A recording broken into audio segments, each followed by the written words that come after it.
Hey, everybody. This is Carl. Welcome to Carl's Opinion. This is our Wednesday night live call-in show. So, hey, how's everybody going? And how's everybody going? How's everybody doing? Anyway, but I just want to welcome everybody who's in the chat room right now. And I just want to say hi to Links to Don, the Great Douchebag, Effie Real, as well as, see who else we got there? Little Rock 2517. And just welcome aboard, everybody. And we got some news, good news to cover tonight, and we're going to get to it right now. And so let's see what we got. We got first story up is Beto O'Rourke entering the race. I can't believe it, but nonetheless, he is entering the race. So let's go ahead and cut over to him right now and see what he has to say. Beto O'Rourke, there he is. Yay, Beto. Let's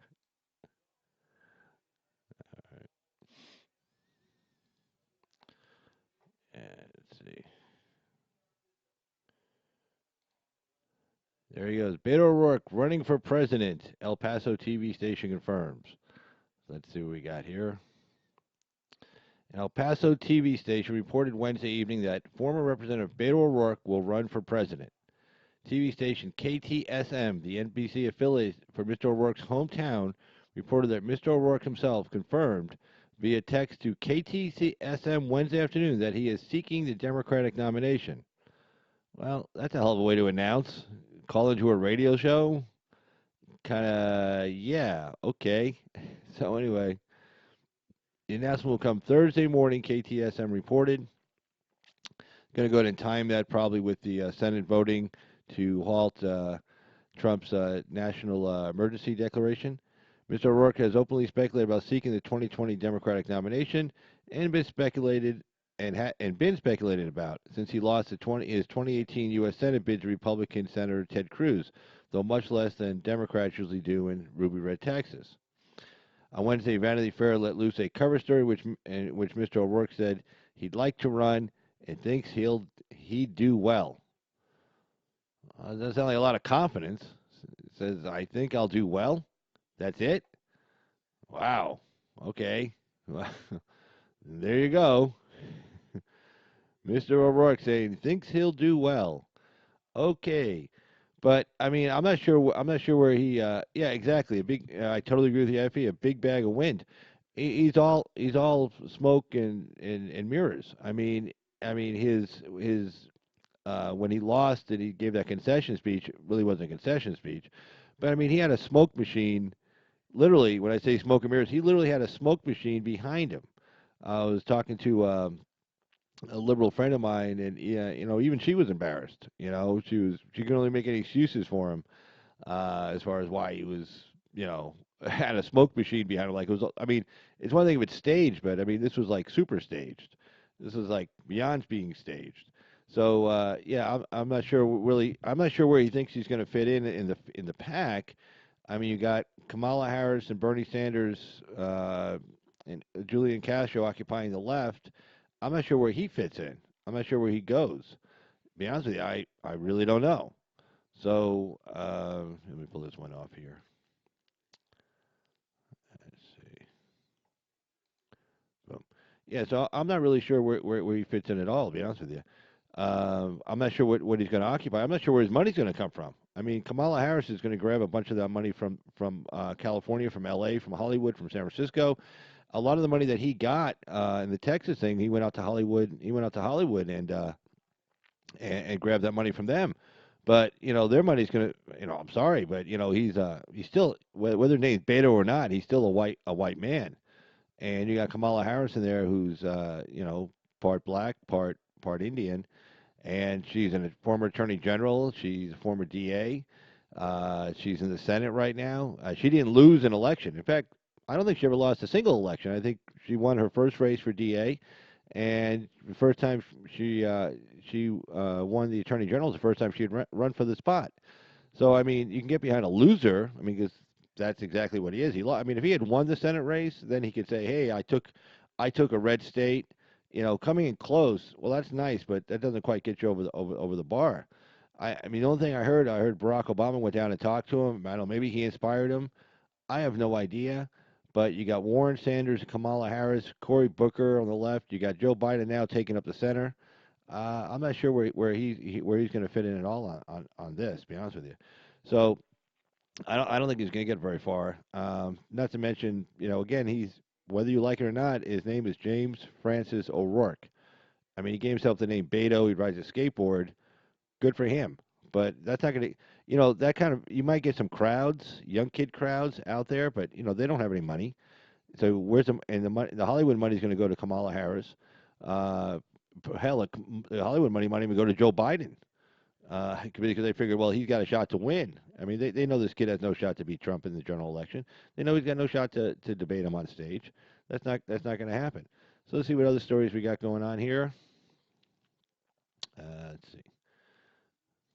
I want to cover a couple of things here in the Washington Times. Yeah, this one I put in the ticker. This one's kind of weird, and there's a good follow-up story to that, and also in here.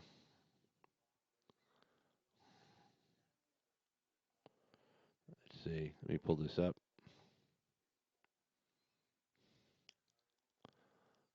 There we go.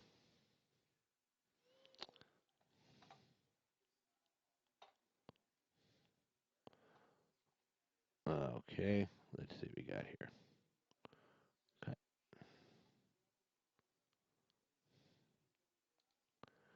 All right. Motivated or manipulated, rise of youth climate activism fuels alarm over exploitation. Right, like that scene at Dianne Feinstein's office where these young kids showed up and were speaking, quote unquote, their own mind and trying to have an argument with Dianne Feinstein, who's been in the Senate for umpteen years, former mayor of San Francisco, about climate change, an issue she's been working on for decades. And they're going to actually have a debate with her. Well, obviously they don't know what they're talking about. She shut them down pretty quick, and they all had that stupid look on their face. They were given a couple of talking points to memorize, like you would for an exam. And after that, it all went downhill fast. After she started throwing some facts at them, and telling them how hard she had worked, and then she started putting down the parents who were with them, who gave, says, "Oh, look, the children are so innocent; they're just speaking the truth." Well, no, they're speaking what their parents told them to speak. So let's take a look at this article. The first time I'm reading it as well. So let's take a look here what they have to say. Okay, kids are fast becoming the face of the climate change movement as teenagers, tweens, and even younger children file lawsuits, stage walkouts, and lobby lawmakers, but newly released documents have raised questions about whether the students are being motivated or manipulated. A cache of emails released Wednesday on Climate Litigation Watch show that top climate activists at the 2012 La Jolla strategy session sought to involve children in legal and civil offensive against the fossil fuel industry, which would include worldwide marches from the youth climate movement, in quotes. Let's see. Competitive Enterprise Institute senior fellow Matthew Homer, who obtained the emails via an open records request with the University of Oregon, said the presentation contained in the email is more evidence that students have been used as props. Turns out that the frenzied street theater of children's marches and school kids' strikes was laid out behind closed doors years ago at the organizational meeting of what became the climate litigation industry, Mr. Horner said in an email. Thousands of student activists are preparing to skip class Friday for the youth climate strike, an international protest led by Swedish teen Greta Thunberg, who was nominated Wednesday by 3 Norwegian Socialist Left Party lawmakers for a Nobel Peace Prize. Wow, a teenager going to get a Nobel Peace Prize. For what? I mean, for saying we're going to sit out of school? That's wonderful. Well, they gave one to Obama in 2009 for, I guess, getting elected. Let's see. Let's see. Let's see. The adults have failed us. Greta, 16 years old, a Nobel Peace Prize. That's great. Said in a statement, and since most of them, including the press and the politicians, keep ignoring the situation, we must take action into our own hands. The U.S. student walkout has the blessing of more than a dozen leading liberal and climate groups, including former Vice President Al Gore's Climate Reality Project, as well as the Union of Concerned Scientists, which organized the La Jolla gathering. The slides presented at the closed-door meeting by the University of Oregon law professor Mary Wood proposed atmospheric trust litigation that would be linked to youth climate movements, worldwide marches, and include stories of youth plaintiffs. Peter Fromworth, director of science and policy for the Union of Concerned Scientists, said the group stands by the efforts at the La Jolla workshop, which created a blueprint for legal challenges to the fossil fuel industry based on the anti-tobacco litigation of the 1990s. We published and posted online a summary workshop report, Mr. Fromhoff said in an email. We were pleased that leading experts in atmospheric trust litigation were able to join us for the conference and present their important work. He added, and we strongly support and stand with the tens of thousands of youths across the world who are calling for long overdue government action on climate change. Yes, that's exactly what we need. Young teenagers telling us about policy, economic policy, climate change policy, whatever policy, because they have such long experienced lives, and they're all scientists. The age of 16 and 15 and 14. I mean, they've taken a class in physical science, maybe even biology, and they know so much more than the rest of us. Yes, we should all listen to the children. No, children should be seen and not heard. Period. Ugh. Without aggressive action to reduce humanity's carbon emissions, these students can expect to bear witness to a world we can't fully imagine yet, said the letter, whose signatories include Penn State atmospheric scientist Professor Michael Mann, James Taylor, Senior Fellow for Environment and Climate Policy at the Free Market Heartland Institute, said egging on the youth with fears of imminent global disaster, they should be ashamed of themselves. Yeah, there was a show, Tucker did a show last night. There was this woman in the UK who she's so freaked out by all this propaganda, she's decided to start this organization where they decide not to have children. You know, you know, I mean, it's just amazing. Yeah, it was on last night on Tucker's show. But yeah, they this one woman was on there interviewing with Tucker, and she said she decided not to have children because people say the future is going to be horrible for children. Just like something out of a bad movie, like a Mad Max movie. It's like the climate will change, and the world will crush, will be destroyed, and if we have children, we'll bring children into a horrible, terrible place of existence, and they'll be scurrying for food and resources, and trying to escape the floodwaters. I mean, this woman really bought into all this stuff. And that's the problem. It's like the intelligent people, hey, Mr. Douchebag, the intelligent people know better. But they put this nonsense out there, and then people like this woman who's like in her 20s over there in the UK, she buys into it. And then all these kids buy into it because they're being propagandized in school, from elementary school through junior high, through high school. And they're like, they're scared shitless. They're like, oh my God, the world's coming to an end. Well, it's not coming to an end. Okay? It's not. It's like those people in the 1800s who were predicting the end of the world, that God was going to come down and save us all, or at least save them. The rest of us, I guess, we're on our own, and and people bought into that. But these kids are just terrified. Oh, what am I going to? And of course, that creates a sense of lethargy, because why go get a job? Why study? Why do good in school? Why have a family? I mean, the world's going to end anyway, according to Ocasio-Cortez, in 12 years.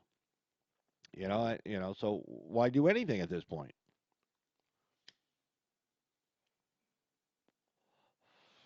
And if you watch the mainstream media, they're just as irresponsible. I mean, they're constantly throwing this crap in your face.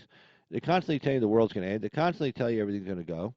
Let's see. Effie says, I'm on the fence about that one. Leftists not having children is not too horrible. They could grow past their parents' insanity. My own mother voted for Jimmy Carter, so there you go. Oh, that's funny. Yeah, it's like, well, yeah, but I mean, I don't want people walking around freaked out. I mean, they're not part of the economy then. I mean, we got a whole bunch of unemployed people that are gonna come looking for food and shelter, and probably go live in their parents' basement. I don't know. I mean, you want them to be productive citizens. I mean, if they're walking around like waiting 12 years for the world to end, and then you know what? I remember Al Gore said, I think by now we were supposed to have the ice caps were supposed to melt, and like Miami was going to be underwater, and Tampa and Florida, and I mean literally, because remember he made all these predictions like 2001, 2002, and so he's thinking, okay, he's got 15, 16, 17 years for this stuff to come true. So I'll just say it now, and I'll scare everybody, and I'll sell some books, and I can buy another plane, and I can fly around the world, and go to these great places where people applaud me and tell me how great I am. And well, anyways, I hate to tell him, but 15 years came and went, and the ice caps haven't melted. Uh-oh, now what? So what do you do now? Well, I guess you go back to the drawing board. And I guess it's and now according to Ocasio-Cortez, now the scientists who said it was supposed to be yesterday now say, oh, it's going to be 12 years. We were only off by 12 years. My state's supposed to be underwater. Well, you get like a big life raft, I guess, and you could like float on top of your state. Yeah, I mean, it's like that's what they were saying. They were just saying this back in 2002, 2003, and it didn't materialize. And it's not going to materialize. I mean, the Earth has gone through far worse than what it's going through right now. I mean, again, we didn't cause the ice age. There weren't people with factories and driving cars and stuff when the ice age hit. I mean, the world has a natural climate situation. And if it wants to go into an ice age, well, it's going to go into an ice age. Remember, it went into a little ice age in the late 1700s, early 1800s.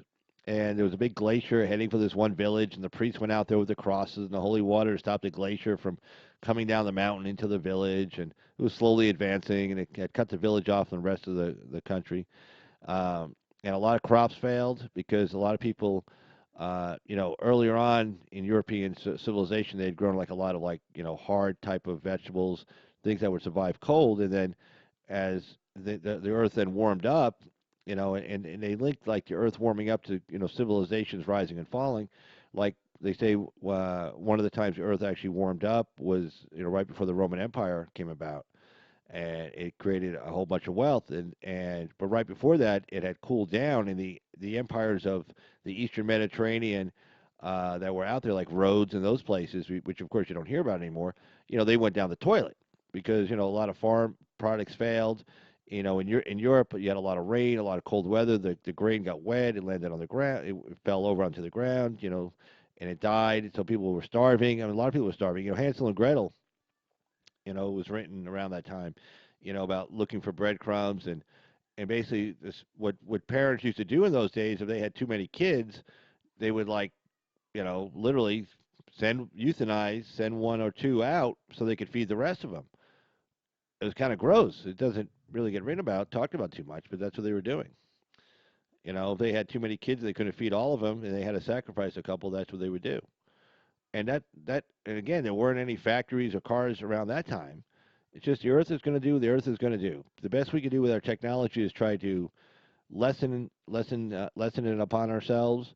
But if like for instance, you right now you have sub-Saharan Africa. Well, all of Africa used to be like sub-Saharan Africa, green and lush and a lot of trees and a lot of water. And what happened was the Earth tilted off its axis by like just millions of a degree. That's what scientists go back and found. And when it tilted off that, it changed the climate patterns. And so Africa went from the whole continent being really lush and green and fertile and water to being just the center to the southern part being that way, and from the center up north all the way to the Mediterranean, dry desert, crappy climate. Well, we had nothing to do with the axis, turning a little bit 1 degree or half a degree or one millionth of a degree off its axis, and changing the climate patterns. I mean, again, the Earth is going to do what the Earth is going to do. The best we can do is try to lessen its effects. If we're set to go into another mini ice age or a full-blown ice age, there's probably not much we can do about it. I mean, I don't lose any sleep over it. That's just, the way the Earth goes. It's our history. Earth, the Earth will be here long after we're gone, or whoever. The big ice age ended at Long Island was the dividing line. So, like on Long Island, New York, the northern shore is very rocky, and the southern shore is very sandy, because that's where the glaciers stopped. Was right there at Long Island. That was like the border of the glacier. And again, back in those days, there was no cars or anything else like that. And this story gets a little weird because let me back it up real quick here.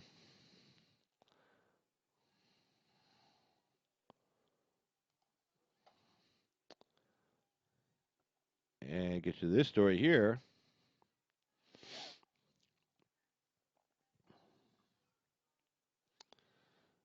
Let's see. Al Gore-led group encourages students to ditch school for climate change. That's nice. Ditch school for climate change. Yay! Anyway, International Youth Climate Strike scheduled for Friday. I guess it's Friday. Today's Wednesday. I guess Friday all the kids are taken off from school. Yay! So let's see what they have to say. More than a let's see here. The screen. More than a dozen progressive excuse me, more than a dozen progressive advocacy groups, including one headed by former Vice President Al Gore, are encouraging if I can speak, are encouraging students to skip school Friday in the name of climate change. That's nice. Yay, education. Not.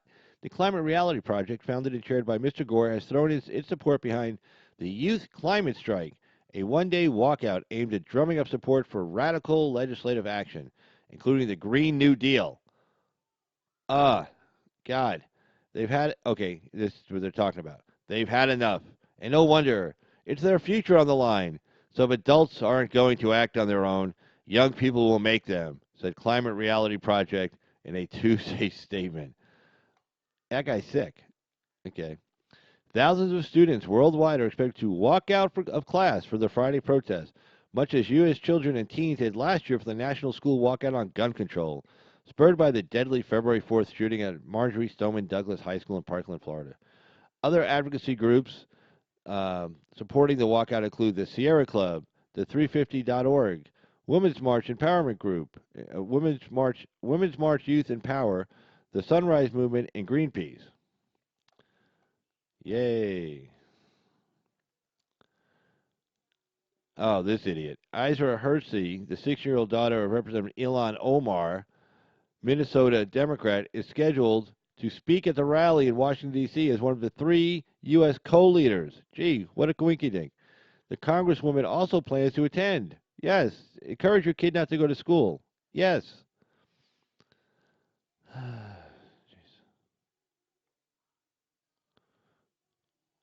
And then some emails, text message.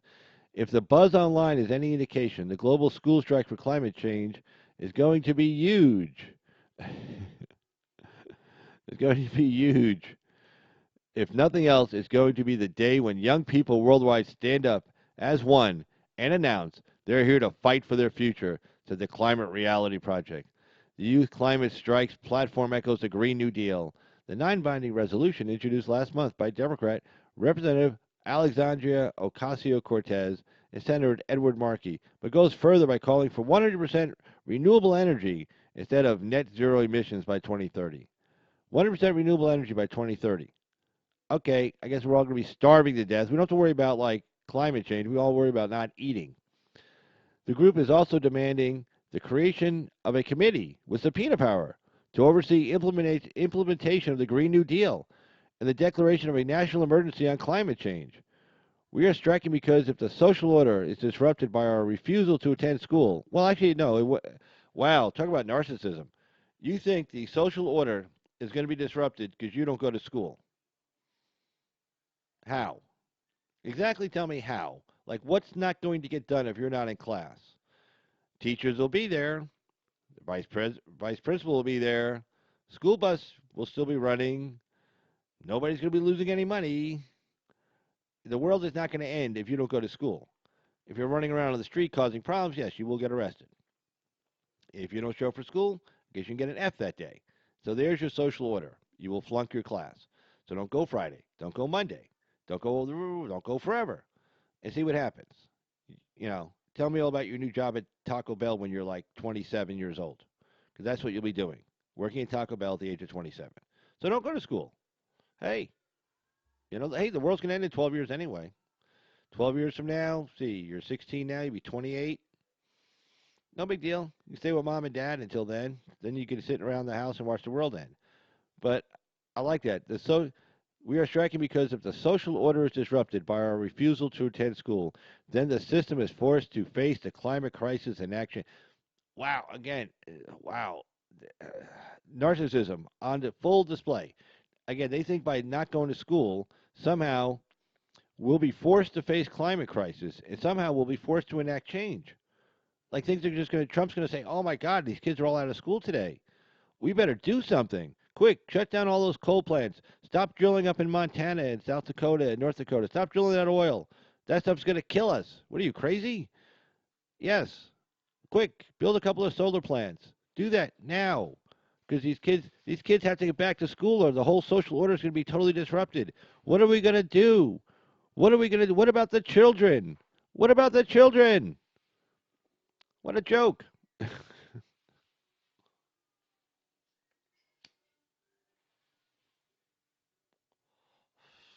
Let's go. Let's see what else they have to say.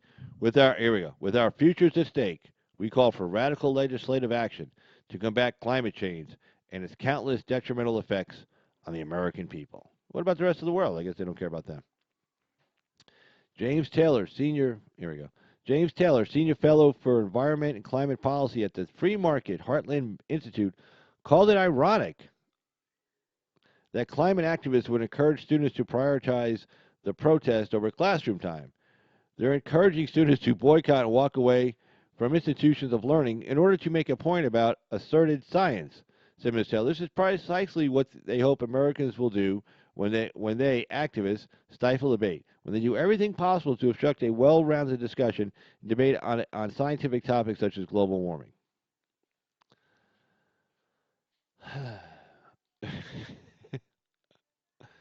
It's like the more you read this, I swear, the more you get confused. It's like, what are these people thinking about? Hey, Roroflix, how you doing?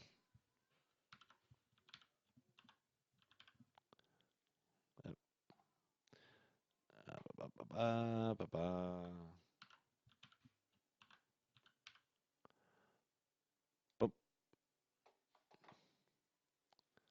boop. There you go. But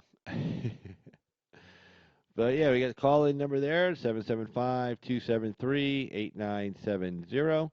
And if you want to appear side by side on a video link, kind of like, let me see if I got one here.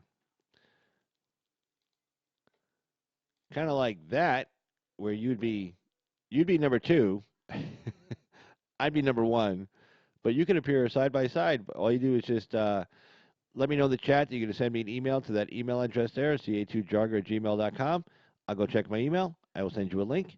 You tap on said link. You type in your username. You hit go, pretty much, and then you're on. And it's like really cool. Or again, you could just call in if you want. That's fine too. No problems there. And there's a call-in number, 775-273-8970. So let's see what the Wall Street Journal's got going on today. Ah, Venezuela. How interesting. Let's take a look to see what's going on in Venezuela. All right, let's go and cut across here. Let's get this back up.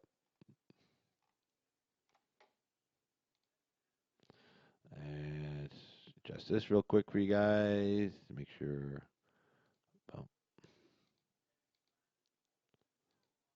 okay. All right. Wall Street Journal. Thank you, Wall Street Journal.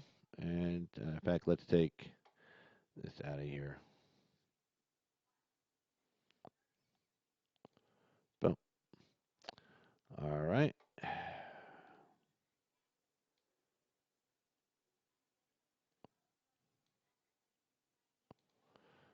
And let's get me in here. Yay. All right. Venezuela blackout sparks more looting. No kidding. All right. Caracas, Venezuela, by Juan Ferrero in Malos Castro. Caracas, Venezuela. Looters ransacked businesses in western Venezuela as people across the country struggle to fill gas tanks and obtain food and water. Let's see. Let's bring this up a little bit. There we go. Country, here we go. Struggle to fill gas tanks and obtain food and water, which can't be adequately pumped to customers because of an epic blackout that began on Thursday. On Tuesday, the sixth day of a blackout still affecting much of western Venezuela, people looted food shops, leaving the city of Maracaibo reeling. The regime responded to the deepening crisis by ordering the arrest of a prominent Venezuelan journalist. That'll do it. That'll stop the food crisis. Arrest a journalist. While calling on its violent allies, the paramilitary collectivos, to be on guard against saboteurs, they say, are responsible for the country's agony. Yeah, everything was just fine. Yeah, everything was good. Nothing to see here. I call on the collectivos, everyone, President Nicolas Maduro said in a televised address Monday night. The hour of the active resistance has arrived. Early Tuesday, family and friends of Luis Carlos Diaz, a journalist at Union Radio, independent station, learned that the intelligence service had detained him after high government officials accused him of being part of a plot to plunge the country into darkness. Michelle Bachelet, the United Nations High Commissioner for Human Rights, who had a team in Venezuela on a fact finding mission, said she was deeply concerned about Mr. Diaz's arrest, which press freedom groups said was part of the regime's crackdown on journalists. After more than a day in detention, Mr. Fix was released late Tuesday night under condition that he not speak publicly about his case and that he present himself to the authorities every 8 days. Well, that's how you shut somebody up. You can't talk about your case. What else are you going to talk about? On Tuesday, Venezuelan attorney Gerald Tarek William Saw said Juan Guaido, the head of the National Assembly, who more than 50 countries, including the U.S., regard as a legitimate president, is under investigation for the alleged sabotage of the country's power grid. It's just like something out of a movie. Like, something happens and you just blame the people you want to get rid of, and then you arrest them. This is like just like a bad movie. The latest developments came as the death count rose because of a blackout that left many hospitals without water or electricity to power life-saving equipment. Francisco Valencia, director of healthcare watchdog Codavita, said 19 dialysis patients had died. Huh. Julian Castro, a prominent university professor and infectologist, said a further 24 hospital patients had died. Mr. Maduro has blamed the blackout on a U.S. cyber attack without offering any proof, said his government was responding to Venezuelans' needs. Not really. But throughout much of the country, there was chaos and despair and little sense that the electrical grid would return to normal, even as much of the capital now had electricity. Experts on the decrepit power generation system attribute the blackout to a lack of maintenance that likely caused transmission lines to fail. Embroiling Maracaibo, looters ransacked a wheat plant and a Pepsi bottler, even taking parts from the company's delivery trucks. Wow, it's getting pretty bad over there. The head of the local business chamber, Franco Califano, also said 11 supermarkets, 8 bakeries, a milk plant, a chicken processor, and other businesses had been looted since Sunday night. Juan Carlos Koch, the general manager of the Sambil Shopping Center, said 105 of 270 businesses in the mall had been overrun. Not just looted, just overrun. Mall provided the community with water, ice, and electricity, and even with that, we were looted. It's basically saying, like, God, we even tried to help people, and we still got looted. The scene was repeated over 40 hours as people desperate for food or anything to drink targeted stores on the usually bustling La Olympia Avenue and other sectors of Maracaibo. The owner of one butcher shop said he had just moved aside helpless as looters destroyed a business he took 15 years to build. I didn't want to get killed, he said. It hurts because they took everything, and I worked everything that I've worked to have. Looters said they were desperate. Jesus Martinez said he and his family couldn't take any more after the little food he had in his refrigerator rotted during the blackout. So when they saw the food was being lifted from stores, they too joined in, and he said, with all this, we've resolved the food situation, he said to me as he hustled from the store. Yeah, we resolved our food situation. We just looted this guy's place. The information coming from Maracaibo is tragic, Mr. Guaido said. Violence and looting only help to the dictatorship. It's time to be in solidarity with those who need it most, he wrote on Twitter. For most Venezuelans, the main priority was getting water, a prospect that is so difficult that some people were desperate enough to fill jugs from a drain pipe that pours into the heavily polluted Guaira River in Caracas. Tuesday morning, Carlos Martinez, 39, was in line with more than 40 others trying to buy from a private supplier. Seems that all the plagues in the Bible have befallen us, he said. We don't have light, there's no water, there's no food. The only thing we have is mistreatment by the population. I guess you just need some frogs or something to fall out of the sky. And I guess that would be the next thing. So, it's pretty sad when you think about it. The U.S. looks like it's going to withdraw all its embassy staff. Mike Pompeo said that the U.S. would withdraw all remaining staff from its embassy in Venezuela after several days of power outages sent the country deeper into chaos. Outages have escalated the standoff between the U.S. and Venezuela's battle leader, Nicolas Maduro, who accused Washington of playing a role in the chaos. The U.S. denied any involvement. The decision reflects a deteriorating situation in Venezuela as well as the conclusion that the presence of U.S. diplomatic staff at the embassy has become a constraint on U.S. policy, Pompeo said. Moves follows a decision in January to pull all non-essential personnel from the embassy after Mr. Maduro cut diplomatic relations with Washington. Well, something's getting ready to happen. If they're pulling their embassy staff, maybe John Bolton has gotten its way and they're going to take military action. Because you don't want anybody to be taken hostage if, the troops start landing.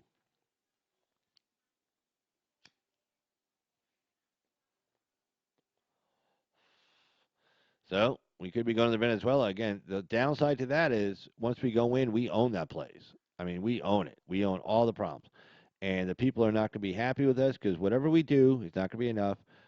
However fast we get things back going, it's not going to be fast enough, and then suddenly we're the problem, and they'll hate us for it. And we're not going to get anything out of this. I mean, they owe what $40 billion to the Chinese still. They got to pay that back with oil. I mean, the Chinese are going to want to get paid. You know. So, I mean, we're not getting anything out of this. It's going to cost us a small fortune. The World Bank's already said, though, and IMF and International Monetary Funds said they're going to do something. But, let's be honest. The first money and food and whatever coming in there, troops, name it, is going to be us. I was not missed. Ah, Mr. Douchebag, you were missed. I missed you, Mr. Douchebag. What are you talking about? But live calling number 775-273-8970. So let's go ahead and get to another story here from the Wall Street Journal. Just so you don't have to see me scrolling around. Let me get my pretty face back on here. That's me. Hey, I'm going to start. Let me take a look here to see what else I want to cover from the Wall Street Journal today.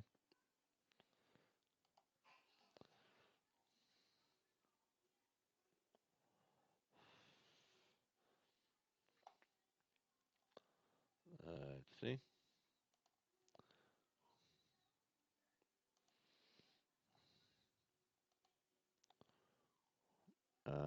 Huh. That cheating scandal's all over the place. I'm not sure I really want to talk about it. Mr. Douchebag calling in. Hey, Mr. Douchebag, how you doing? What's up, Carl? How you doing? How is everything? Everything's doing good. Everything's doing good. Good, good, good. Oh, what a day! What a day! All the news coming out in Venezuela. It's funny. I got part of your. I got the notification. I guess late when I loved your interpretation of AOC. I love the zombie. That was good. That was a nice touch. Hey, did you like the music that I had? Did you like the music I had with it too? Is that pretty cool? Oh yeah, yeah. I loved it. I loved it. It was great. It was awesome. You like those big choppers? Like those big choppers I put up on her? Oh yeah, oh yeah. You know what's interesting? I think it's all about to go down in Venezuela.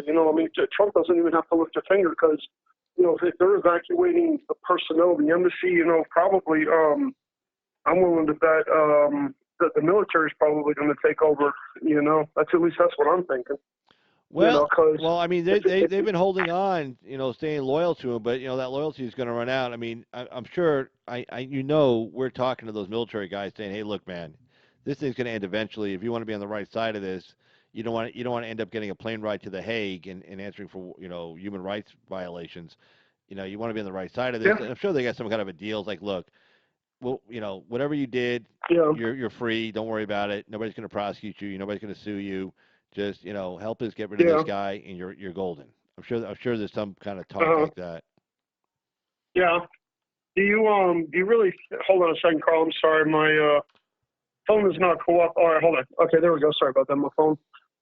Yeah, you know what I think though? You know what I think? Because if they can get rid of Maduro, if Maduro can if they can get him out of power, then you would have less trouble than there wouldn't be anybody that these globalists can use to cause problems in Venezuela, cause problems in South America, Well, yeah, I mean, you got Ecuador that's a socialist country, but I mean, they don't bother anybody, and it appears like they're not doing anything stupid. I mean, I never even hear about them in the news.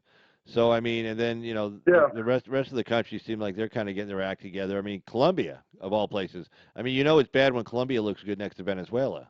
I mean, there's something going on there. Yeah. But Venezuela's always. I mean, I'm sorry, not Venezuela, but Colombia's always been ruled by half government, half drug lords. I mean, I mean, I don't know. I guess the government still has more of a presence of power there, but they're always clashing with those drug lords. Those drug lords that hire a lot of those ex-military guys. And they hire a bunch of mercenaries and. Yeah, that leader. Yeah, I mean, the president of, or whatever he's called, the president of Colombia, was just in Washington meeting with President Trump. What about a month ago? 3 weeks ago? 4 weeks ago? Yeah. Mm-hmm. So it'd be nice if they It'd be nice if they get their act Hmm? together and they become a good ally. That'd Yeah. be kind of nice. Well, you know what it is the globalists, they're trying to cause trouble in South America to cause this massive influx of refugees to come over, across, South America and come over here. That's what they're trying to do. They want to flood our country with South America, people from Latin America, these four Latin American countries. Right. I mean, I think that's kind of, in fact, if you actually notice it, this tactic looks kind of new. I mean, because this tactic seems like, a thing out of desperation, on this part of the globalists, you know. I mean, Obama, it's funny because Obama deported probably more immigrants, South American immigrants than any other. Yeah, he was known as the deporter in chief, right? Yeah. But what was really funny was, Obama wanted to bring over a whole bunch of. I mean, I know that he did, but he wanted to bring over a bunch of those refugees from the Middle East, and bring them here, but I'm just kind of scattered throughout the country, you know.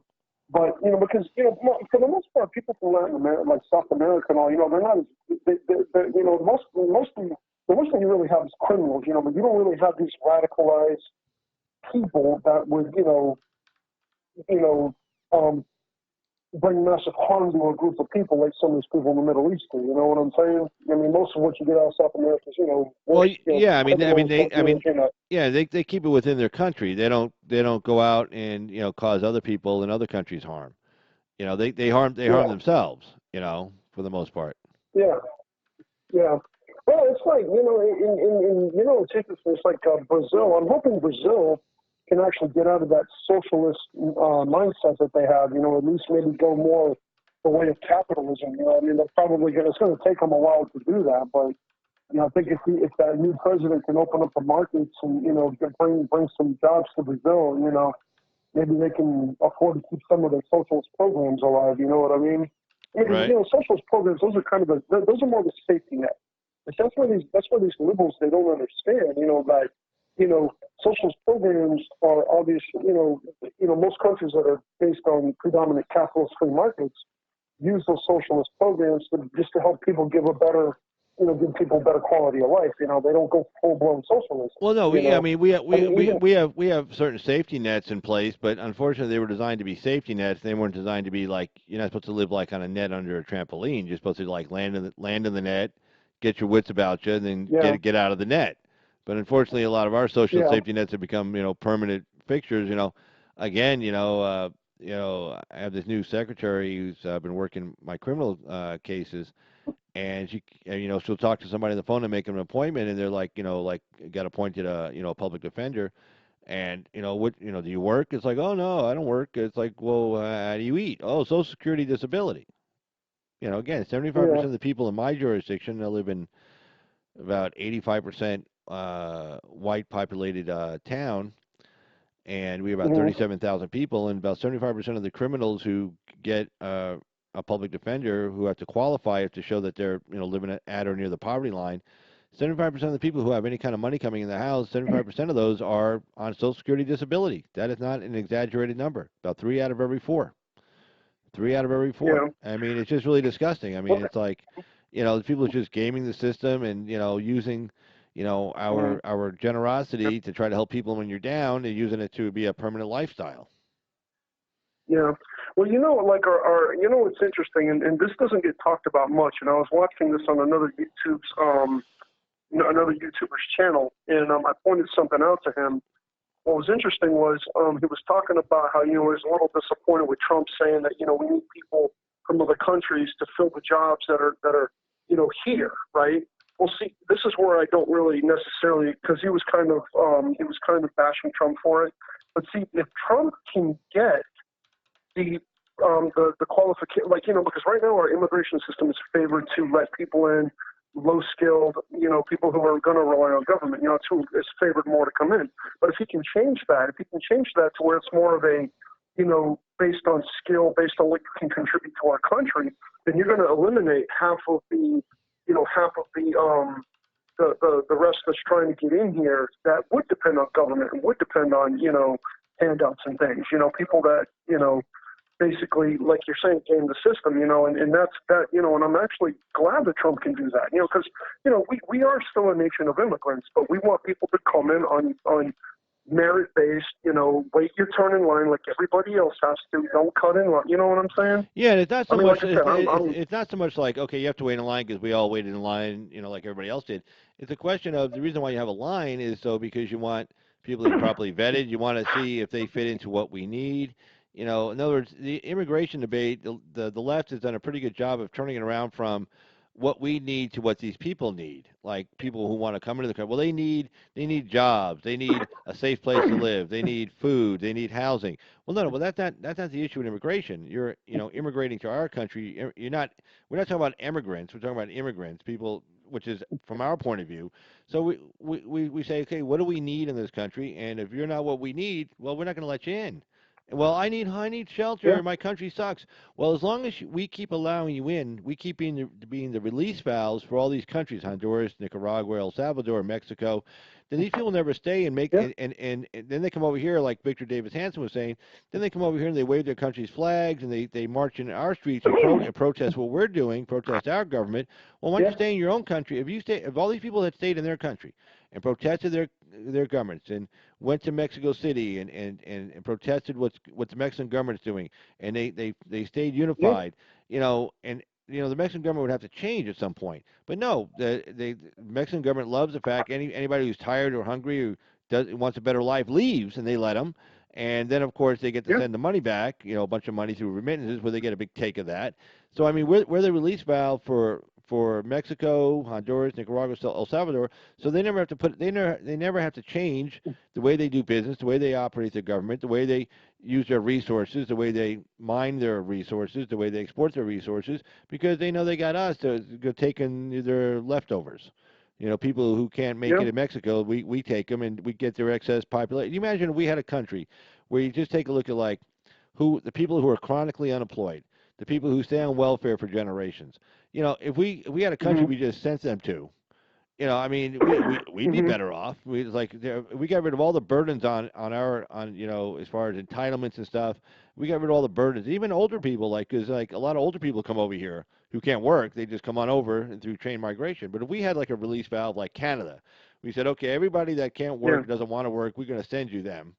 And anybody we don't have a yeah, job for, we're going to send to them. Well, we would never have to change our policies. We could just, keep doing bad yeah. policies that created the situation to begin with. You know? What's interesting is that what's interesting in media. Of course, they're going to talk about it, but I was going to watch a thing. Brian Colfage released a video today. I have yet to watch it. I got it in my notifications. Apparently they're building. Wait, hold on. Who released the video? Huh? Who released the video? Oh, Brian Colfage's group. Brian Colfage's group. They released Okay. a video. His group, WeBuildTheWall.us. Oh, And yeah. I haven't watched it yet, but he apparently they've been making some progress on building the wall because now Steve Bannon is on with that group, and Steve Bannon's going to get things done, chop, chop, chop. The man. Yeah, I mean, no, he's real good at he's real good at logistics. You need somebody who knows logistics and how to get things moving and stuff. It's okay to have a bunch of idealistic people running around, but you need somebody who knows how to change a tire, if you will. If you're making an analogy like that. Well, So. And the interesting thing too is I think Bannon's even going to contribute some of his own money too to help. I didn't hear that, but I heard somebody was talking about that. Not online, but somebody I was talking to just face to face had said something about that, and I'm like, hey, that's cool, because I mean. Everybody thinks that we're being heartless or we're being evil, and we're not. If whatever falls, they won't be no safe people to go to. And the fact now that you got Soros who got kicked out of Hungary and they're getting kicked out of parts of Europe, it's good for them, but it's bad for us because then they're going to start redirecting more resources to try and subvert us into a socialist country to try and keep the EU together, because they would unify it probably by, if they were to bring us in, let's say that, they win, right? But so Trump loses in 2020, right? And then they have, say, Bernie or some progressive gets in there, right? Oh They're God. going to start, ruining. No, just a hypothetical, but very much within the realm of possibility. Sure. They start, destroying everything Trump did. They start cutting, they start, putting regulations on businesses, choking people for their tax money, like what they want to do. They start decimating the middle class, and then they start getting more people obviously relying on government. Well, let's say basically succeeded in turning us into a third world country. Well, everybody's going to get desperate. People are going to want, action being taken. So obviously, they got what they wanted. Yeah. So what they would do is they would unify us through the UN by making us either get rid of our dollar and accepting their currency, because that's what they were trying to do with all these countries. They were trying to get rid of each one of these countries. Like they were trying to get rid of France's currency, Germany's currency, get them Right. reliant on that euro dollar, because Right. if they rely on that euro dollar, they try to break, it's going to destroy them economically. See, Right. right now, That's Britain is having right. That's the these. problem Britain's having right now is they're trying to figure out. Okay, we've been in this for such a long time. We're relying on trade. I mean, of course, the EU made it a point to try to get everybody interconnected in trade and everything, so it would be hard to leave. And financing, banking, customs, all that stuff. So that's what Britain's running into. It's like a lot of the British people are like, hey, we just split. We're gonna have a lot of problems because we've kind of been in bed with these guys for a little bit too long now. Let me scribble this out. There we go. Mm-hmm. A little bit too long Yeah, now, and now what are we going to do? We can't just like break immediately because we got all these trade deals. We're dependent upon them. And May was trying to work on a deal with them where they would, Britain could maintain its sovereignty, and you weren't automatically allowed into Britain if you were a member of the EU. And the EU really hated that idea. They know yeah, they wanted free, they wanted people to just go move freely about and live wherever they wanted to live. If you're French, you want to live yeah. in Britain and work in Britain, and you're going to move. You can just move there. You don't have to go through any kind of hassle or Mm-hmm. paperwork. But she was trying to negotiate. I mean, She's look, mm-hmm. I mean, Theresa May never liked Brexit. She was against Brexit. She's in charge of trying to make it work, which means she's really not trying to make it work. But she was Yeah, trying to do a couple of things to appease the people, the Brexit members of Parliament. But she mm-hmm. in the end she appeased nobody. The EU's upset with her. Her own Parliament's Mm-hmm. upset with her. She lost that Mm-hmm. vote by a pretty big margin. A lot of members of her own party voted against it as well. So I mean, they're kind of, Mm-hmm. but at the same point, she's happy with that because that just delays it further. Then she could maybe call for a referendum, and when all the excitement is done over Mm-hmm. Brexit, then maybe the referendum goes through and people vote to stay in the EU. The funny thing though about that is you got Nigel Farage, who Nigel Farage is a thorn in Theresa May's back. I mean, personally, I love Farage because he loves his country. He loves Right. his country, doesn't want to see it go down the toilet. Same thing with Tommy Robinson. I mean, obviously Tommy Robinson's not a political figure, but somebody made a comment today about how Tommy and Nigel don't get along, but I think they have a common goal right now, and that's the sovereignty of their nation. I don't know what I don't know what their squabble is. That was the first I'd ever heard of it today, but Tommy Robinson, I think he's got trial soon. I haven't really been following it whole. I catch tidbits here and there of Tommy Robinson, but I don't follow him. Right. Um, but Well, he's kind of hard to listen to. Because of that accent. mhm, He's got that real yeah, street British accent. Like he's from the street. And they talk yeah, super fast, and you can't make him out mhm, half the time. So it is hard for American audience to listen to the guy for more than a few minutes. yeah. Well, it's like it's funny because the rebel, what's his name, Ezra Levin, I think, Levant, he was yeah, talking about it. Yeah, Levin. The funny thing is, liberal Canada hates the rebel, but the rebel's so big that if they shut down the rebel, then it would probably raise a whole bunch of eyebrows, yeah. I in mean, Canada. right. I mean, yeah, because I Trudeau mean, Trudeau gave a bunch of money to a bunch of the other media outlets and gave, of course, them nothing.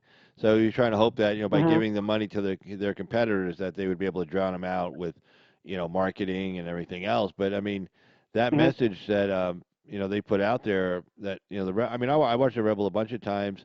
That one lady that's on there I like a lot too. She's pretty good. But I don't hmm watch it all the time. But yeah, I mean, their stories, they're like the problems they're running into up there is like the problems we have down here almost. I mean, you got yeah, the liberals, the leftists, if you will, trying to push their agenda on them, and they're not happy with it. They let a bunch of Muslim Syrian refugees into the country with no vetting process whatsoever, no ability to say Yeah. is there a job waiting for them or anything, nothing like that. Just let them in because it was the quote unquote right thing to do. It'll make us feel Yeah. better. Well, Brigitte Gabriel, what's interesting, Brigitte Gabriel, I mean, she speaks out heavily against radical Islam, radical, not Islam itself, but radical, you know, Right. but, I mean, but see, the thing too is that she's got such a big following as well. That if, let's say she goes to jail or something, or they try to, tell her, well, you can't talk anymore, yada yada. You can't make an appearance on a talk show. I think she was on the Rubin Report one time, I think, or something. Oh, really? But I think so. I think so. It might have been something else. I don't know. I don't really watch the Rubin Report a whole lot. But see, he's another one too. Dave Rubin used to be part of the Young Turks, and he kind of felt that the left has left him. He didn't lose all of his values.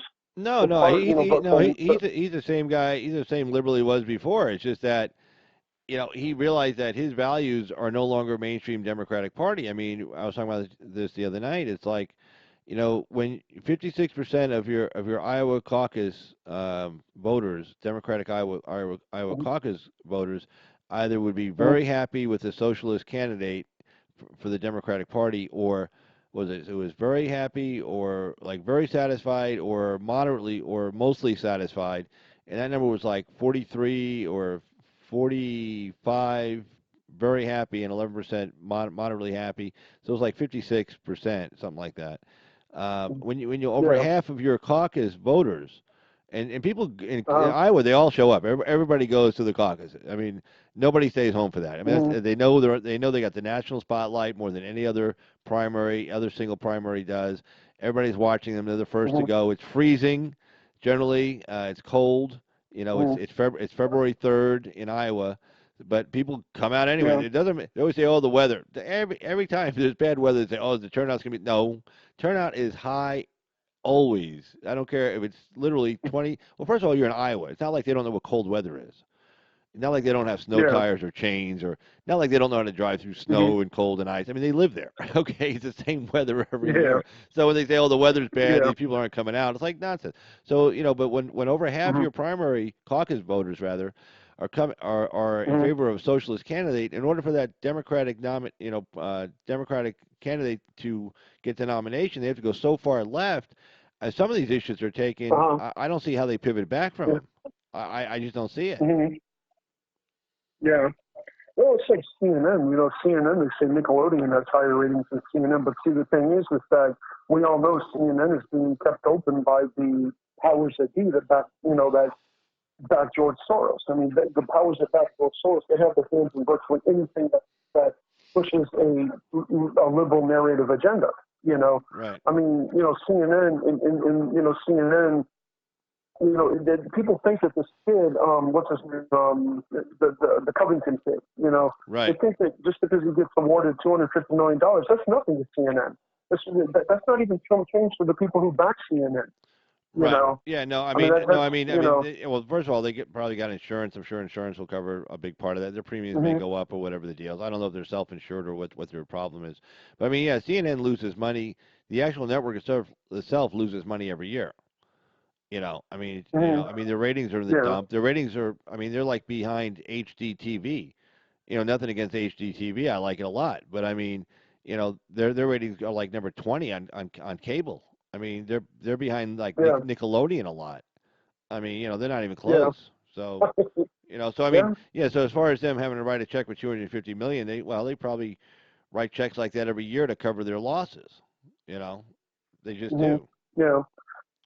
When I look at because like I said, Carl, I like to be balanced with things. You know what I'm saying? I mean, I don't want all my news to come from a right wing news outlet. I'd like to see what's going on the left too. You know what I'm saying? Because there are Yeah. some, not all, but there are some legitimate things on the left that go on that have some facts behind them. But the way they go about dealing with is what the biggest problem is. Okay, like let's say, for example, let's take something on the left that makes some sense. Okay, yeah, you do have some police brutality, right? Okay, well, if you have if an officer of the law is disrespecting you, and you know what I'm saying? No, I missed what you You know, just said there. Your phone kind of cut out. yeah, No, your um, phone is kind of you cutting know, out. Your phone is kind of going in and yeah, out. no, I don't know, yeah, hold on one second, I'm sorry. Yeah, it's Um, okay. yeah, um, what was it? They have, hold on a second, let me fix my phone. Um, they have, what is it? They have, what is it? I'm sorry, hold on, let me fix my phone real quick. Yeah, go right ahead. Uh, um, they have, what is it? The whole, that whole thing with, okay, like police brutality, right? Let's Hmm. say that, they talk about, okay, a cop, was, mean to me, or a cop, kind of wasn't really, treating me with respect. Okay, well, instead of fighting with an officer, okay, you record them. That is your right to, record how they conduct, you know, um, dealing with you. Right. You don't say a word. You don't give them problems. What you do is you file a complaint and you go on about your business. You don't sit here trying to get on the 6 o'clock news and say, well, so and so did this and so did that, just to push a narrative, because half the time those people that are doing that are probably getting paid by liberal media to, try and slander the cops, because that's what they want to do. They want to demonize the police, that, because that, that's the lowest branch of government, and that's the easiest to, that's the easiest to make them look bad. So they try to, obviously they're trying to, demonize all the police and slander the reputation, create more division between the urban communities and law enforcement, But I Right. mean, okay, but see, that's one thing, you know what I'm saying, on the left, that, can have some fact base, but again, it's how they go about dealing with it, which is the problem. Right. They don't, Well, they no. don't, Like I was saying they, the other night, and I was talking about. I'm not sure if you caught the show, but I was talking about the. There was a story I read. I believe it was from the Wall Street Journal, or it might have been the Washington Times, talking about how mm-hmm, the Democrats' lurch to the left is scaring big time Democratic donors. And this woman was yeah, talking. This woman they interviewed. Why? She actually it's funny. She gave an interview to the Washington Times because it's probably the only newspaper or outlet that would listen to her. Because even though she's a big time Democratic donor, and mm-hmm, she had bundled $13 million for Hillary Clinton last time. Nobody mm-hmm, else would probably talk to her, but she said, she was concerned the party was moving too far to the left. She was looking for somebody who was like center left. And I said, well, that's generally this yeah, country runs center left, center right. It goes back and forth every 8 years, every 12 years, whatever. So, and I was yeah, saying that the way she was talking, there's someone you could have an honest debate with over the issues. And I said it would be yeah, really yeah, nice, like in the old days, like '80s and the '90s and early 2000s, when you could actually have real debates mm-hmm, with liberals, and actually learn something. And they would listen to yeah, your position, and if anything, even if they didn't change your mind, and if you didn't change their mind, you would strengthen their position. They would strengthen your position, and then, or yeah, maybe you would see the yeah, flaws in your own position and go, huh, or vice versa. But you can't talk to these people yeah. nowadays. We get them. No, you We get them. can't. We get No, them calling in here. I mean, I'm a little 1,200 sub site, and they call in here and they act the yeah, fool. They go up on the chat room. They act the fool. I mean, if any of those people, I yeah, said, hey, like I was talking to a couple of them the other day. I screened their calls, so you didn't get to hear them. But it's pretty much, hey, just if you got something you want to say, you want to discuss, I'll debate you on it. I'm not going to say I know everything. And yeah, and if I don't, and if you give me an opinion and I don't know, I'm gonna say, I really don't know how to answer that. It's a really good position. I don't know how to answer it. Now if they're nice, they'll go, oh, okay, yeah, okay, well, and I'll say, hey, I'll look into it. Next time you call in, I'll do a little research on my own. We'll take a look at it, and hey, but or they'll be a mm-hmm, jerk and go, aha, see, you're stupid. You don't know what you're talking about. It's like, well, no, mm-hmm, that's not how you do it. yeah, yeah. No, I mean, it's, like, I mean, like, I'm not a, I mean, like, like. I know I mentioned this before. You know, I'm not like a super religious, go to church every Sunday kind of individual. You know what I'm saying? I mean, I Get do off my pray and show. stuff, but I don't. Get off my show. You're out. Okay. But I'm no, it's all good.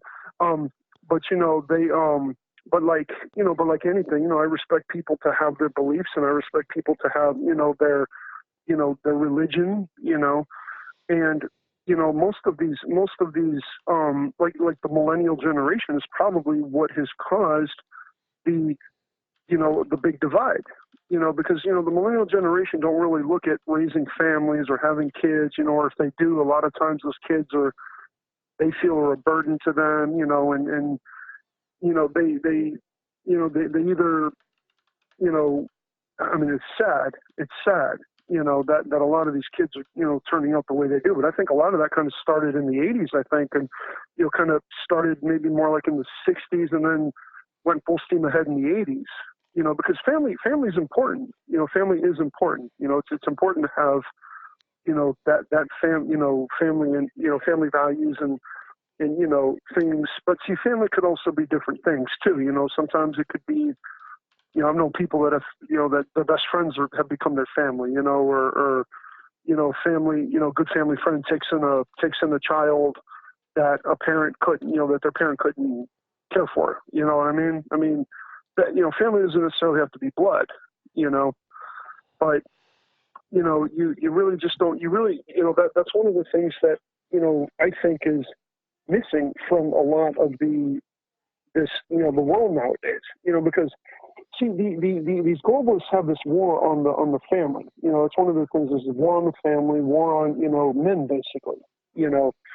But you really don't hear. I mean, mostly you hear like, well, they're trying to promote. They're trying to promote, make things normal that well, I won't say like, they're trying to make certain things normal. I mean, certain things are accepted, but they try to normalize it, and then they try to push it in other people's face and try to, well, this is what you got to do. This. Yeah, you can see that with the story I just covered with the kids with this climate change thing, and and I was talking about what Tucker's show on last night about the one woman who's so freaked out by climate change, she started this organization not to have kids. It's like what they do. They talk about these ideas like they're crazy, but they keep browbeating you with them over and over again. Then the mainstream media, which is an arm of these people, they talk about them and they bring and they constantly talk about them in a positive light. They never criticize them. They never look deep beyond them. And then 2 3 years later, it's like, oh, this is mainstream. Well, no, it's still not mainstream. It's still crazy. Mainstream connotes like some kind of like normal kind of thing. It's still crazy to say you want socialism in this country. It's still crazy like Ocasio-Cortez's Green New Deal is just an extension of Bernie Sanders. I mean, is there really anything in there that you think Bernie Sanders is against? I mean, he doesn't eat meat. He's a vegetarian or vegan or whatever. Yeah. I mean, he's all in favor of that. You got the mayor of New York now declaring one day a week, every Monday is like no meat Monday for the entire school system of the New York City schools. So they're not going to serve meat on Mondays. I mean, this is how they do it, and it just they know that okay, they'll put a crazy idea out there. It sounds crazy, then the mainstream media picks it up. They start talking about it in a rational way. They only talk positive about it. They don't do any kind of criticism of it, any real criticism. They might say some offhand little critical comment that gets like 2 seconds and they brush it off. But I mean, and then it becomes normal. It's like, oh, see, this is mainstream now. Well, no, it's only just that you're talking about it all the time. On your news channel, you talk about it positively. We're not doing any kind of real critical, deep analysis into what they're saying. That's why it sounds mainstream because it's like, well, nobody said anything bad about it. Well, yeah, you guys never say anything bad about the crazy stuff. This whole like, getting rid of meat. I mean, again, here's Ocasio-Cortez and say, oh, she's on the fringe of the Democratic Party. No, here's Mayor de Blasio, who's not on the fringe of the Democratic Party. He's a mainstream Democrat. He just declared the entire New York City school system no meat on Monday. Yeah. I mean, I guess he could have done it. I guess he could have done it on Friday, but then it would have been if he done it on Friday, then it would have been accused of being like, a Catholic sympathizer or something, by not having meat on Friday. So he said he did it on Mondays. Yeah. Yeah. Well, what's really funny is that right now these three freshman Democrats have amassed a lot of power. and I don't know why Pelosi doesn't get other Democrats on board to try and get these three under control because I've been seeing people, certain people, like, how I was telling you, I got some friends who are left leaning. They're not far left, but they're left leaning, right? And it's funny because, like, I'm one of those people, I let people find out for themselves. I got one friend who was showing me a couple of things that we never even talked about. And he's like, why are they doing this? Why are they doing this? And I said, well, it's because they're pushing an agenda. You don't have to take my word for it. The information's out there, And what's really funny is all of a sudden Trump isn't such a bad guy after all, But see, I don't want to push that and push it and push it. I kind of like when I'm talking to people, I just kind of give it like a little bit of time, little bit of time, little bit of time. You know what I mean? And Right. a lot of times either they will come around sometimes, but usually like I was saying, like how I said last time in the show, like when I talk to people, I don't just like go up to them and say, hey, what are your opinions on this or that? I might start a little conversation and say, do you like to shoot? Do you like to sport hunt? And I mean, let's face it, your vast majority of the left don't own a gun, but, left-leaning would more than likely own, for maybe recreational or home defense, Right. And if they do, there's a good chance that you could actually get through to them, I mean, even, it's like, I don't know if you ever seen American Joe show. He, he talks a lot about, he's talked, a little bit about like, trying to bring people over. And Derek Grayson, even though he lays it out really good, but he doesn't really cover some of the things that I wish he would more cover, Yeah. But he kind of hits it home a lot of times, But see, the thing too is that these three freshmen are kind of red pilling people a little bit, people like Cortez, she doesn't tone down her rhetoric. She could find out really hard that there are some Democrats that, that some of these Democrats could, unite against her and tell her, look, you knock off the BS or you're going to be asked to resign, Right. I mean, I Well, I don't know if they'll do that, well, no. I mean, what's going on right now? And Washington Times covered this story about when Pelosi said impeachment is just not worth it. And what she's saying Mm-hmm. is that, look, I mean, she understands the politics of this. If she wants to hand Trump the election in 2020, it's going to be a fight in 2020. Mm-hmm. Make no mistake. But she knows one way to hand it to him Mm-hmm. is to start down this impeachment road because what will happen? The House will impeach. They have the votes for it. If she calls for a vote and she says, "I support this," it gets voted on, Mm-hmm. and then it goes to the Senate. Well, when it gets to the Senate, Yeah. 20 Republicans aren't jumping ship, to impeach the guy. It's Uh-huh. not going to happen. So Yeah. then you go through this trial, Yeah. and then No. at the end you get a win for Mhm. Trump. Trump wins, Yeah. and she knows. Well, so that's Yeah. crazy. But her people on her left, all these young freshmen and a lot of other nutcases in the Congress, they want it. But she's saying no, Yeah. we're not going down. And a lot of the chairmen of these committees are the same way. They're like, Give me a well, look, minute. we want to do the investigation. We want to stay on his ass. We want to make it hard for him to govern. We want to go after his Can I have a kids. We key? want to go after all Yeah. that. But we know Mhm. as a practical matter point of view, this impeachment thing is a dead loser for us.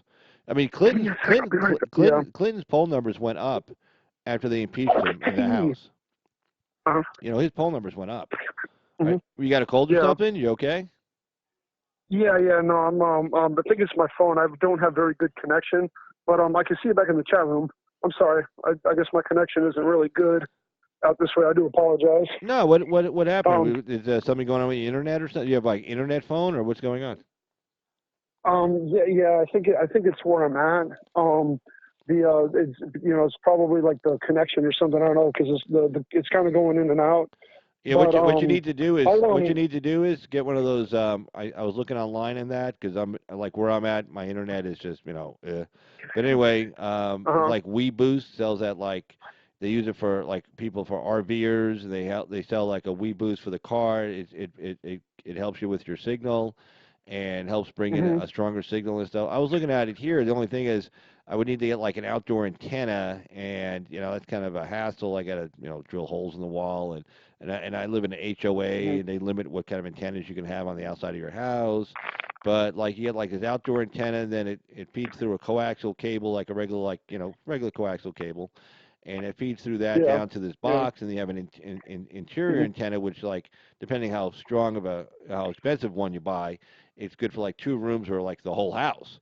And then you could, no Yeah. matter where you are in the house, you're good if you put the internal antenna like in, so like certain rooms you use a lot, like if you're like the living room, dining room, or kitchen or something, put it like in the center between those Mhm. two, and it like boosts your signal, and, Yeah. and it grabs the signal from the tower. Like if you're far away from the tower, it Mhm. helps grab that signal better. So yeah, Yeah. I was looking into Yeah. that, but I'm not sure I'll be able to do it myself. But it looked like it was a pretty Mhm. good. It looked like it was pretty good. A lot of RVers Yeah. use it for the same reason. You go camp in the middle of nowhere, and your tower's 100 miles away. Mhm. You put this thing on top of the Yeah. RV. It's supposed to work pretty good. Yeah. Yeah. Yeah. I'll have to check into that. I'll have to check into that. But listen, Carl, it was great talking to you. And you're doing a show tomorrow. Yeah, I don't. Let's see. Tomorrow's Thursday. I might do a show tomorrow. I got that chili cook-off this Saturday and Sunday.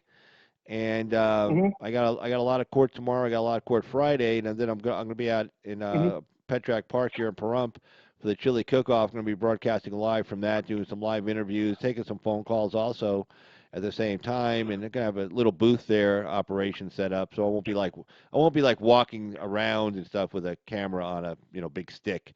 I won't be doing that. Mhm. I'll have a booth and table and computers and the whole 10 yards. So Okay. yeah, I'll be doing All right. that Cool. Saturday and Sunday. So I might go live Thursday or Friday. Probably not both nights, but probably one of those nights, depending on what's in the news also. Okay. All right. Cool. All right.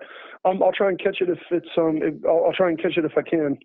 All right, man. Hey, And yeah, yeah. Good talking with you again, yeah, man. good. Great topics you brought up. Just too bad about your phone. So yeah, have to Yeah. look into Yeah. maybe even getting like a hotspot.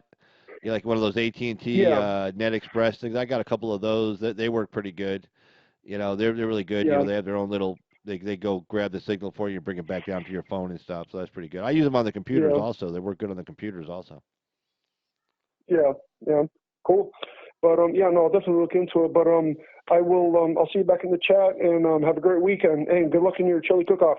All right, man. Yeah, like I said, I'll be doing live Saturday and Sunday. So if you catch it, yeah, I'll be doing call-ins also. So if you catch it on Saturday and Sunday, yeah, definitely give a holler in. Okay. Cool. All right. Definitely. All right. All right, Mr. All right. Douchebag. Take Take care. care. Bye bye. All right. All right. Bye.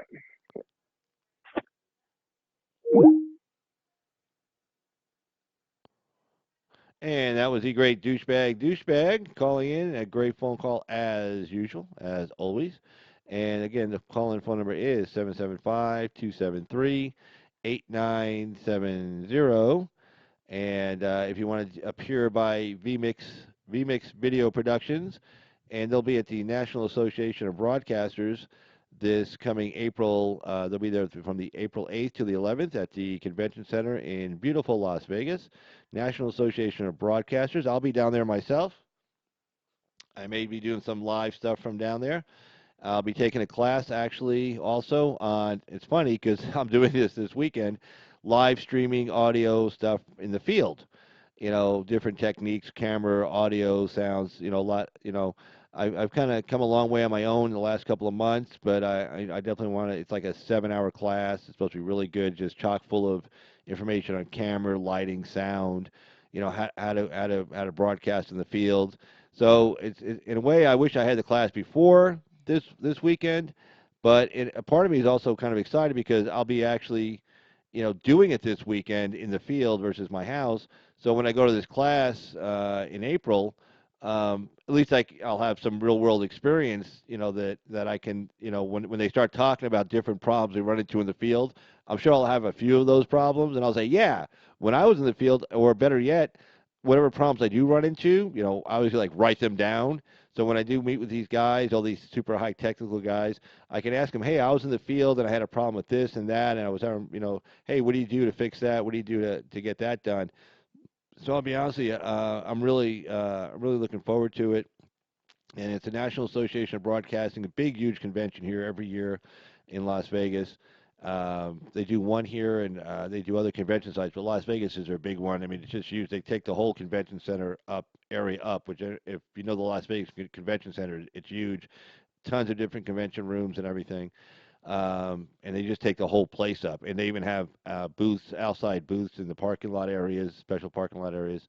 It's just a really big event. And vMix, who I use for my live streaming, I'm on their 4K program, which is about all I could handle with, again, with the internet service I have. It allows me to bring in two extra cameras, not cameras, I'm sorry, two extra live call-ins. I can bring two people in at the same time, albeit that kind of strains my internet a little bit, so I kind of limit myself to just one video call in at a time because it does put a strain on uploading that. But yeah, so I'm looking forward to the National Association of Broadcasters coming in April. That'll be a lot of fun. And this weekend I'll be doing the live in the field. My phone signal is really bad where I'm at. Oh, hey, Mr. Douchebag, no problem, man. That happens. It's still not a perfect technology. It'd be nice if we had towers everywhere. It'd be nice if I had a tower like literally like half a block away. I know I'd be doing a lot better over here myself, but that's just the way it is. I live out here in the rurals. I mean, we're only 60 miles from Las Vegas. I mean, that's not, that's like the distance between Riverside and Los Angeles. I mean, that's not far away. It's just, but, we have a very small population, so there's not a lot of, the cellular companies really don't put a lot of money into us out here, unfortunately. So we kind of have to do what we have to do. Like right now, I got two computers tied together through, got an HDMI capture device, bring in internet off from one computer with one service provider, then uploading it off a second computer through another internet service provider because I don't have enough on either single provider to even at their best deals I could get to broadcast, to download and broadcast at the same time. Like when I'm showing you the Washington Times article and the Wall Street Journal article, those are their e-newspapers. They're online, so they're being downloaded on one computer.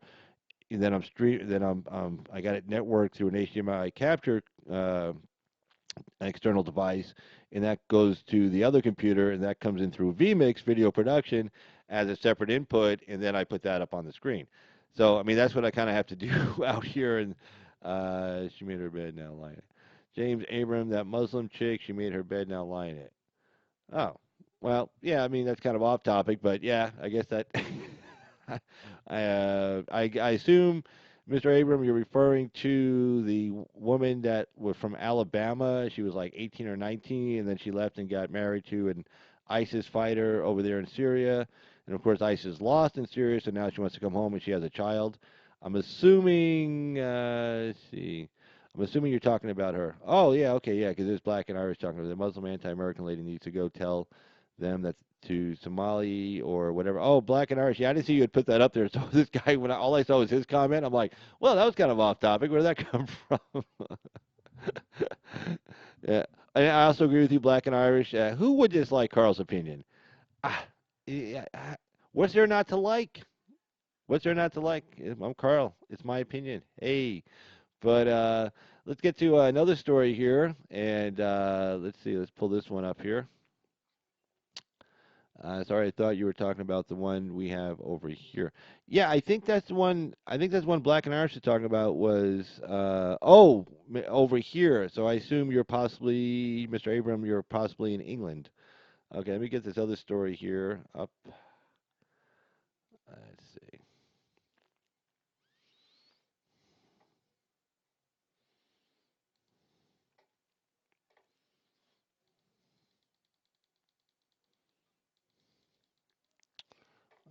Okay.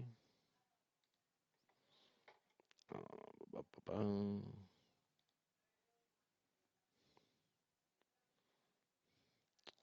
All right, here we go. Top Democrats. Ba-ba-bum, ba-bum. Washington Times. Top Democrats see no upside to impeaching Trump. Well, yeah, we were just talking about this. Anyway, by Gabriela M. Unez of the Washington Times. Key Democrats are backing House Speaker Nancy Pelosi's move to cool impeachment talk, saying there is still plenty of room to investigate President Trump without specifically having the goal of impeachment in mind. A day after Ms. Pelosi said Mr. Trump wasn't worth a divisive fight over impeachment, her committee chairman said they too don't see a groundswell of support for impeachment right now. And without that, there is no point in going down such a dangerous path. That included lawmakers who voted to impeach Mr. Trump a year ago, but who now say it's no longer the only path to thwarting the president. Well, look, this is what's going on. Everybody who knows somebody who knows somebody who knows what's in the Mueller report, which would include Mrs. Pelosi, because remember she's part of the gang of with a gang of eight, the party of eight, I don't know, whatever they call it. She's one of the people that gets all these super intelligence, high level briefings. It's the who's that in the Senate? That would be the chairperson and the co-chairperson of both the Senate and House Select Committees on Intelligence, the Speaker of the House, the Minority Leader, and I believe the Majority Leader of the House, the Senate Majority Leader and Senate Minority Leader Chuck Schumer. So they get briefed on everything. Okay, they know everything. They know where all the bodies are buried. Okay, so they know what's coming down on the Mueller report, namely that there's not going to be anything in there worth impeaching Donald Trump over. They were hoping there would be something so nasty and so bad in there they could say, "See, America, look at this. Look at this. This guy's terrible. He's awful. We have to get rid of him." And there'd be a groundswell of support because, again, impeachment is not the kind of thing you want to do if you're not going to win. I mean, if you impeach him in the House where you have the votes to impeach, it's got to be just a simple majority vote in the House. Then you go over to the Senate. Well, in order to convict, if you will, to expel the president, you need 2/3 of the Senate. That's 67 votes. Okay, unless there's 2/3 of a person, and that's a whole other issue we can talk about. But anyway, so 67 votes, which means right now you got 47 Democrats in the Senate. You would need 20 Republicans to flip. Well, you're not going to get 20 Republicans to flip. Okay, just you couldn't get the Republicans to give enough votes to impeach Clinton back in the 90s. Again, because people realize, people in the Senate realize, look, we may not like this guy, but this is a really bad idea.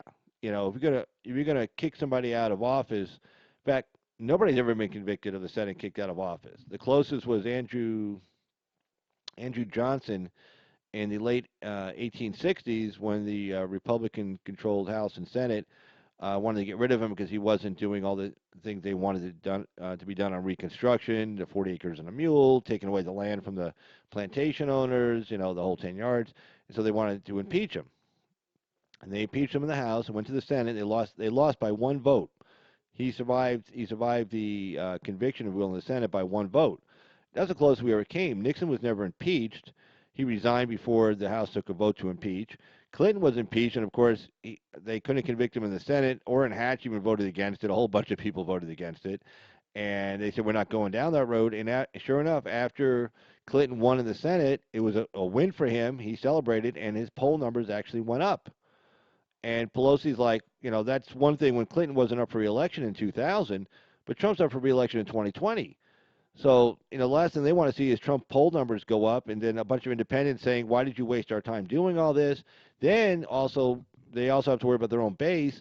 The left, who's been clamoring to get rid of Trump for the last 2 years, been told by these same politicians, Pelosi, Schiff, all these guys, how awful Trump is. They're going to say, hey, you've been telling us how awful this guy is for 2 years and you couldn't even get rid of him. So they're going to lose a lot of credibility with their base, with the left. So his poll numbers will go up among independents. His base will rally. That's going to increase his poll numbers some more.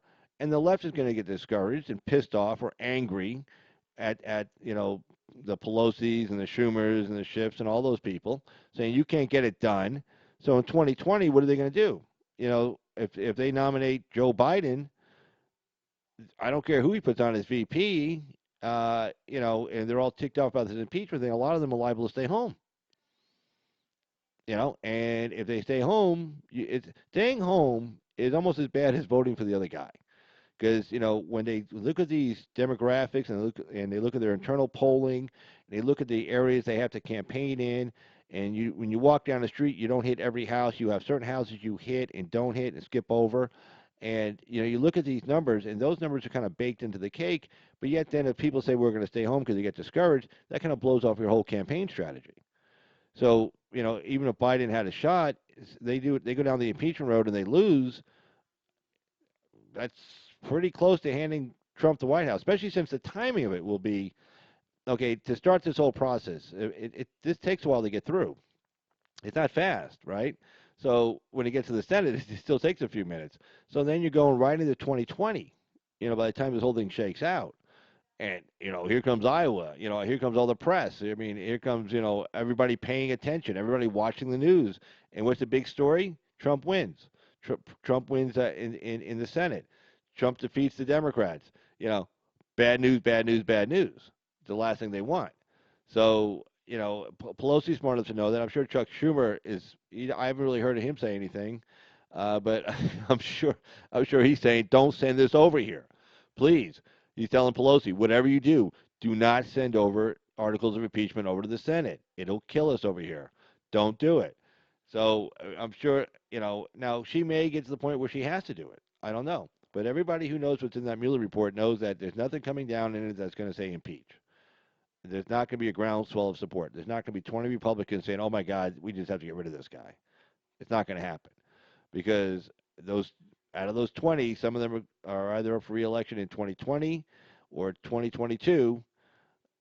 Trust me, voting to impeach President Trump, where the Republican base is totally behind him, where he has 88% approval rating, 90% approval rating among Republicans, and you're going to vote. You're going to be the Republican to vote to impeach him. Well, first of all, you're going to get primaried, and unlike some primary challenges, you're going to lose. Okay, you're out of a job, and there's one thing these people love is their free government's jobs, with their free health cares and all that other crap that goes with it. So they're not giving that up anytime soon. I mean, they might be men of morality, but they also men of practicality. And one thing they like is that free government job and all the benefits and the perks and the get to travel to foreign countries and on fact-finding missions and visit the troops and whatever. So, but anyways, we'll continue on with the story.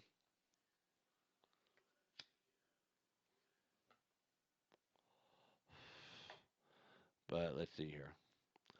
Let's see. Trump has hated after he became president. Yeah, I agree. Black and Irish. Trump was hated after he became president of the United States. It's like everybody loved him until he became president. Look, here's the narrative. Okay, they hate this narrative. They don't want it. They want it told. It's like you had a Democrat in office for 8 years. He screwed it up. His annual GDP growth was at 1.5% annual GDP growth in 2016. It was going down. Okay, and here comes the most obnoxious Republican, actually liberal we could ever imagine, and he comes in and he makes everything better. They don't want that narrative. They just don't. Okay, they can't stand it. Okay, Republican ideas, conservatism, hard work, pull yourself up by your bootstraps, kind of stuff. They don't want to hear that anymore. And unfortunately, it's what works. It's always worked. It's always worked in this country. But they were thinking that we were done with that. We were going to get away from that, and we are going to become more socialistic. All these young kids have been indoctrinated for the last 20 years of their lives, and elementary school, junior high, high school, college, graduate school, especially graduate school. And they thought the world should be like this or like that, and then here comes a guy with the opposite view, but and it works. It's one thing like if the economy was like in a downfall, if our foreign policy was messed up, if we were being threatened by all sides, but everything's going really good. Uh, everything's going good right now, and that they even hate that more. They hate him more for that because they're like, "Oh, this guy's such a jerk, but he's doing everything right, and he's doing it better than the last guy." And the last guy was, in the words of uh, Elon Omar, so polished. Those are her words, not mine. He was so polished and so well spoken, and yet this guy, the obnoxious guy, gets it done. So they really hate that. But anyway, so let's take a look, finish on with the story here. Let's see. Let's see. Some of us signed on to impeachment articles while we were in the minority because we weren't even allowed to have a debate, and that was at least one way to have the debate. The investigation, said Representative Pramila Jayapal, Washington Democrat and co-chair of the Congressional Progressive Caucus. Now we're in the majority. We have the gavel. We can get the information we need. Mrs. Pelosi sparked a renewed debate Monday when she told the Washington Post that she still doubts Mr. Trump's fitness for office, but that the process of impeachment would be too damaging. Impeachment is so divisive to the country that unless there is something so compelling and overwhelming and bipartisan, big key, bipartisan, I don't think we should go down that path because it divides the country, she said in the interview, and he's just not worth it. Her words sent shockwaves through Capitol Hill and beyond, including the liberal activist groups outside Congress who have been agitating for months for impeachment in anticipation of what they expect to be a damning report from special counsel Robert Mueller. Yeah, but Pelosi knows it's not going to be a damning report from special counsel Robert Mueller. Senate Minority Leader Charles Schumer, New York Democrat, said he wants to see Mr. Mueller's final conclusions before he rules out impeachment. Let's wait for the report, he repeatedly told reporters. Yeah, he's just stalling. He knows what's in that report also. But he can say that now, and then when the report comes out, they'll say something else. But he's not going to come out and say, "Oh yeah, I'm against impeachment." No, let's wait for the report. Mr. Schumer said Mrs. Pelosi may be right about impeachment being too divisive. But he added that the Mueller report might bring Americans together in favor of impeachment. He knows better. Most of Ms. Pelosi's troops in the House appear to back her. Representative Adam Schiff, California Democrat, a hard-charging chairman of the House Permanent Select Committee on Intelligence and a key Trump antagonist, said he doesn't think the president should be in office, but he added the Democrats would need graphic evidence to make an impeachment case. I see little to be gained by putting the country through that kind of wrenching experience, he said. The only thing worse than putting the country through that trauma of impeachment is putting the country through a failed impeachment. Yes, that exactly. Let's see. I am one. Let's see. Right. So I mean, a failed impeachment gives Trump a win. Trump gets to brag about it. I mean, he loves to brag, and they know that, and he'll have really something to brag about on this. Representative Brad Sherman, the California Democrat who introduced impeachment proceedings last year, said there is ample evidence of grounds for impeachment, but the public doesn't see it yet. Yes, for 2.5 years, and the public still doesn't see it. Why? Because it's not there. If it was there, it would have been leaked a long time ago. While legally he ought to be impeached, no, in fact, legally he should not be impeached. He cannot be removed until we change public opinion. I'm sure when we have bipartisan support that Congress will go forward, he told the Washington Times. Change public. You've had 2.5 years of to change public opinion. You've had every major media outlet except for Fox on your side spewing this BS. Trust me, I end up having to watch it once in a while, so you don't have to. But anyway, spewing this BS about him every week. Up, this is a smoking gun. Brian Williams every Friday night. Every Friday night, Brian Williams. Up, is this a smoking gun? Is this a smoking gun? Is this a smoking gun? Then a few days later, he doesn't talk about it anymore. Then he's on to the new, is this a smoking gun? And guess what? For 2 years, that's like 104 smoking guns, all nothing. Okay? And then he goes on to say, we have a very positive, proactive agenda. Okay? Where's that at? Said Karen Bass, California Democrat and chairwoman of the Congressional Black Caucus. So we don't want to spend all of our time focusing on impeachment, especially because we could impeach him every day of the week, but what would happen in the Senate? So what's the point? Even Representative Rashida Tlaib, oh my God, I'm reading this for the first time with you guys. Even Representative Rashida Tlaib of Michigan, who took office in January demanding impeachment, who as late as Friday said Democrats have to start impeachment proceedings today, now seems willing to go slower. To begin that process, to create a more transparent process, I think that's something that all leadership would support, she said. Representative Al Green, the Texas Democrat who introduced impeachment articles last year, said he still wants a floor vote at some point, because he's an idiot. He rejected the logic that the Senate won't take action without overwhelming evidence. Again, because Al Green's an idiot. I don't think we should allow fear of failure to prevent us from doing our job. He told reporters, you never know what will happen in the Senate. Yes, we all know what will happen in the Senate. The same thing happened back in the late 90s in the Senate. They won't vote for it. Period. Not going to happen. No, I agree, Amy. Brian Williams used to be a decent guy. I tell you, they all got this Trump derangement syndrome. And actually, psychologists have actually used the diagnosis of Trump anxiety disorder, TAD. But I mean, people are really weird on this stuff.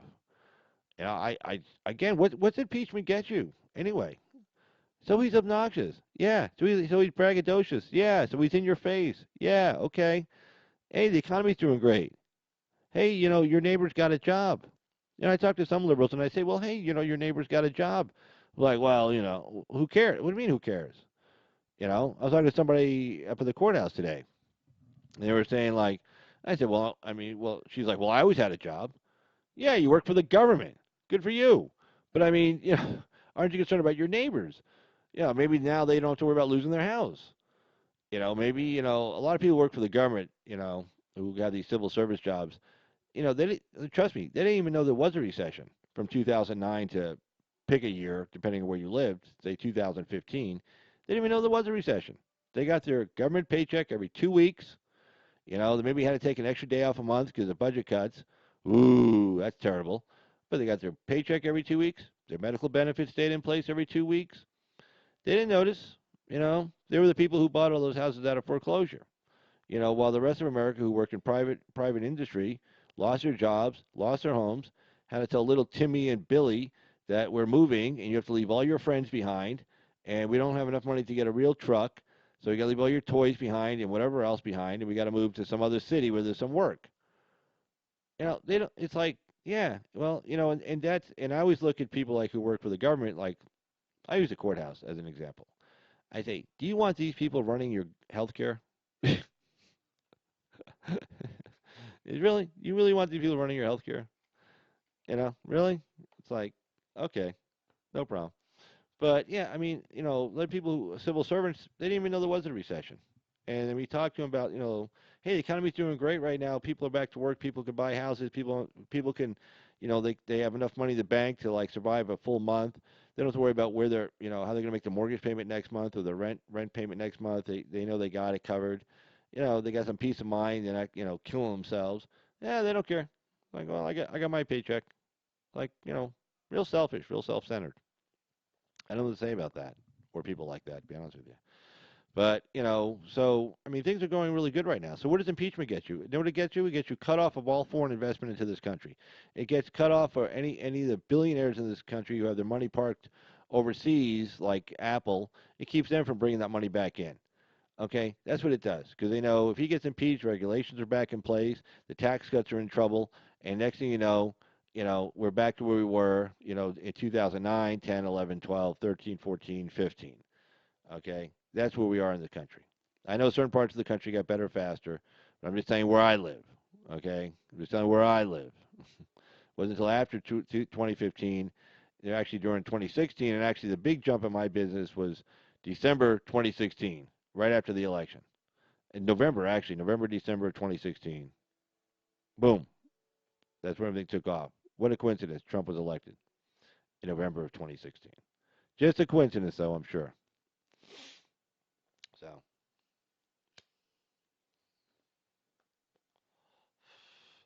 all right, let's see. Let's take a look here. What else we got going on? Let's boom, boom, boom. Bank. Hey, there's me again. Anyway, call in number is area code 775-273-8970. And this is Carl at the late night hour with Carl's opinion. And see the hat, Trump 2020. Keep America great. Damn right. All right, let's see what we got else going on in the news here. Let's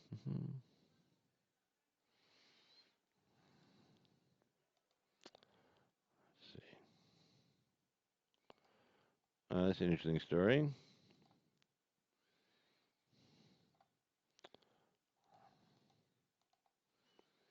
All right, let's go ahead and cut this across.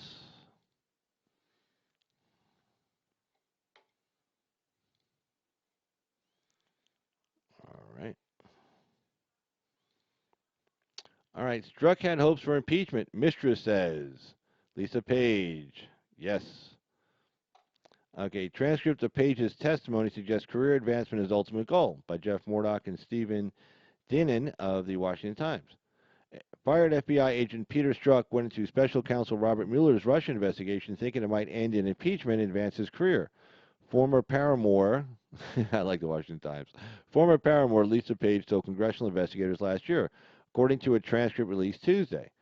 Ms. Page also said decisions to allow former Secretary of State Hillary Clinton's top aides to sit in on her FBI interview in 2016 and not to pursue gross negligence charges against her for her secret emails were made by the Justice Department. She identified two lawyers at the department who she said made that decision. Crazy.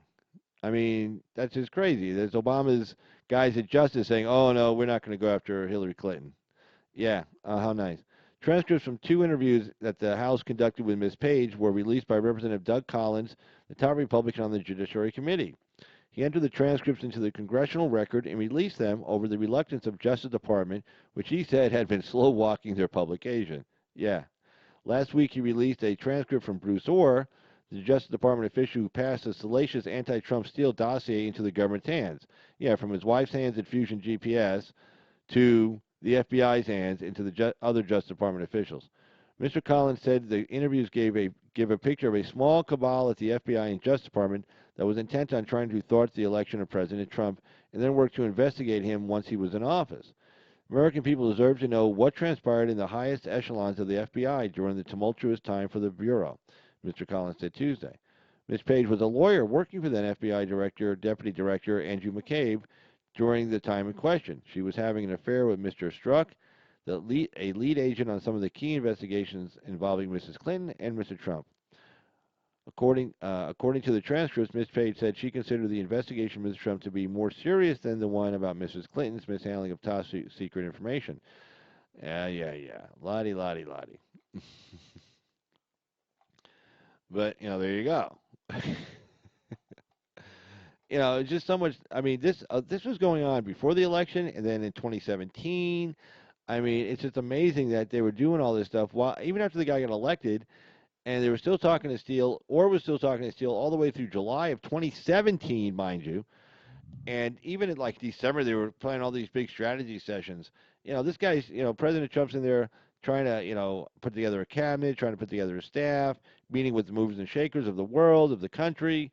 And little did he know, all behind the scenes, there are a couple of these whack jobs still, trying to get rid of him. Using the insurance policy. They try to, get the information out to the public so the public wouldn't want to vote for him.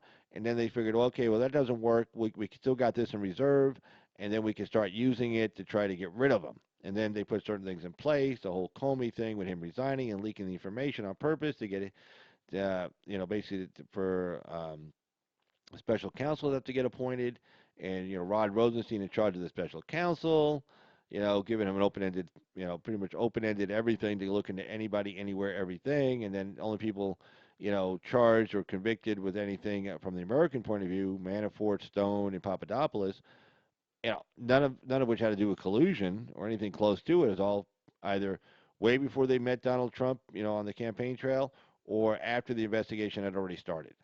That's all they're being charged with. I got a phone call coming in. Hey, Miss Effie Real, how you doing? Hey, so I have a question. Yeah, what do you got? Okay.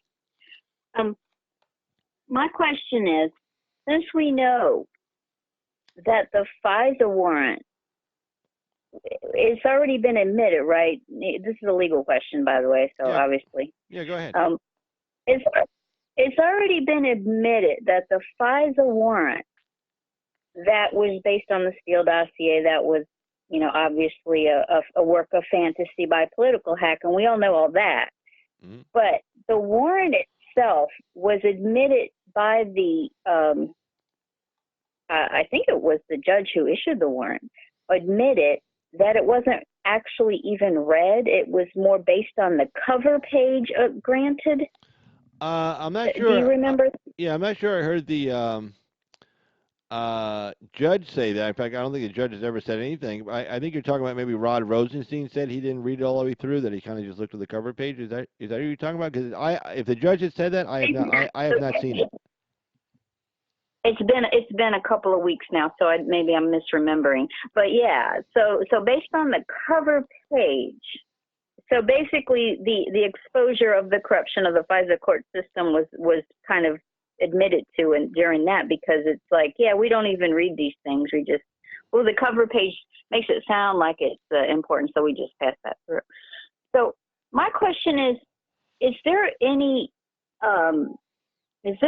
way that can then turn back around as actionable against the people that did that? In other words, aren't they just not performing their duties?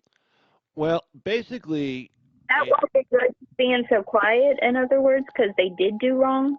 Well, basically, like you say, Carter Page could say, like, have a case for, like, malicious prosecution, but that's really hard. That's really hard to do because all they have to do is show probable cause to show they had enough, probable cause to get the warrant to investigate them. And also, it's very hard to sue a federal actor. Like, generally, if you can sue a state actor, like a state sheriff or a state police officer, under like a violation of your civil rights under Title 42 United States Code Section 1983, but there is no such statute for suing like a federal agent, like a FBI agent or a drug enforcement agent. There was a common law kind of right created by the Warren Court back in the 70s, and it was a case of Bivens versus 12 unnamed DEA agents and drug enforcement agents. And the Supreme Court said, okay, you can sue a federal actor under some common law theory, But ever since that decision came down, the Supreme Court and the Court of Appeals have told the district court judges to try to get rid of these cases as quick as possible. So it's very hard to sue a federal. The federal government is funny through Title 42 allows you to sue state actors like state police, state law enforcement, but they never enacted a statute that allows you to sue federal law enforcement, federal actors for the same thing. So it would be very hard for Carter Page to get any kind of, compensation for what they did to him, even though obviously it was blatant. Obviously, like when even in the footnote where they put in there to say, well, we have our suspicions that this information came from, someone looking to discredit candidate one, which they were saying was, Trump. But at the time Right. at the time they wrote that, they knew damn well it came from Fusion GPS. It came from the Clinton campaign because Bruce Orr testified that he told the FBI, "Hey, this came from my wife's company," because he didn't want to get in trouble because that's his wife worked for the company. This came from the company my wife works for. They contracted with the Clinton campaign to dig up dirt on Trump. He told the FBI that. He was very upfront about it. He says, "Look, I'm just letting you know. You might want to check this thing out because this is all sourced information and nobody ever confirmed it." And the FBI goes, "Oh, thanks for your input, Mr. Orr, and see you later." And then they took it and they just ran with it. So when they wrote in, even in that footnote, we have our suspicions. Bullshit. Bruce Orr told them specifically where it came from. He said it came from the company my wife works for because he didn't want to get like some kind of ethical violation for not disclosing that. And so, I mean, they lied. Yeah. They lied straight up in the Pfizer application. They knew if they had put, like I was saying the other day, if they had said they got in front of the Pfizer court judge and they said, "Hey, just let you know," you're like, "Hey, you know Bruce Orr?" And Pfizer court judge, they all know each other. It's like, "Oh yeah, I know Bruce. He's over there. He's like number 4 justice, like career guy." Yeah. Well, anyway, he told us that this document that we're relying on for you to look at and give us a warrant on. He said it came from a company his wife works for that's contracted with the Clinton campaign to dig up dirt, and he has some concerns about it. He's not sure if it's true, and he hasn't been able to verify it. The judge would have been like, "Well, shit, I ain't signing this warrant." Like, get out of here. But they never told him that. But I mean, they knew the information because I guarantee you, if they told the judge, "Hey, Bruce said it's like, yeah, he's not so sure about this thing," the judge will say, "Well, then I'm not signing this warrant. If you're not sure, if Bruce isn't sure about it, I'm not sure. In fact, go get me Bruce, bring him over here right now. Let me ask him a few questions, and he can tell me some more information." They would have got Bruce, brought him in to the Pfizer court judge, and said, Hey, Bruce, what's going on?" "Well, my wife works for this company, and this guy hates Trump, and they contracted with Clinton's attorneys to put together an op research thing, a hit piece, and they're saying it came from these Russian guys, but we obviously can't contact these Russian guys. We're not even sure if it's true or not. It's just a hit piece." And the judge was like, "Hey, Bruce, thanks for the information. Thanks for telling me the truth and being candid. Okay, I'm not signing the warrant." So they buried it, and even what they buried, they lied about it. So So crazy. you're saying that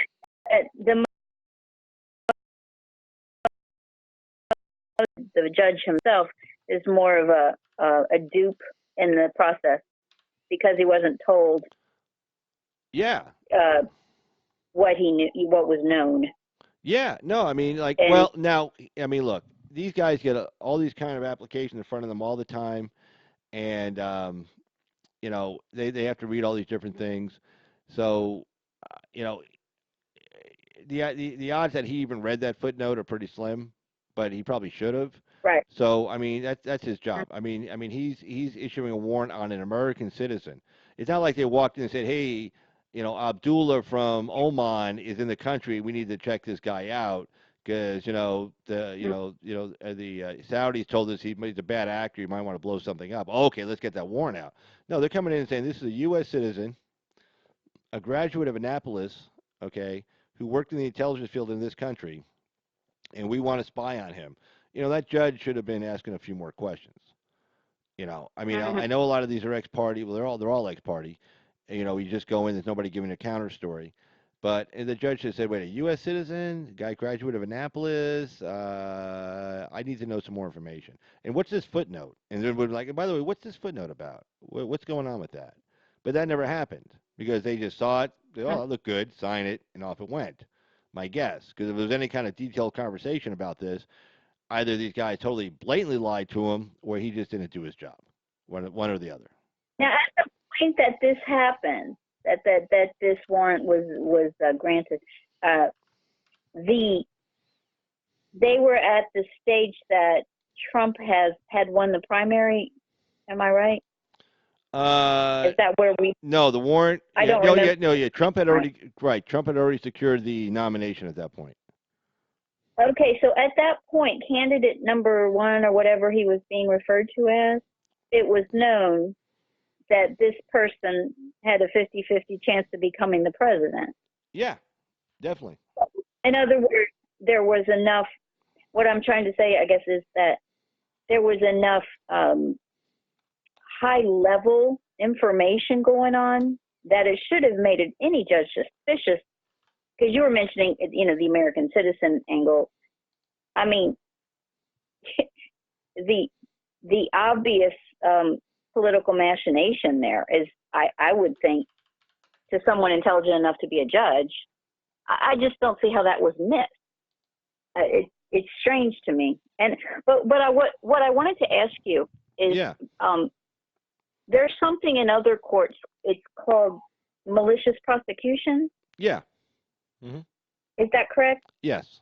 Does this fall under that category? No, that's kind of like I was talking about earlier.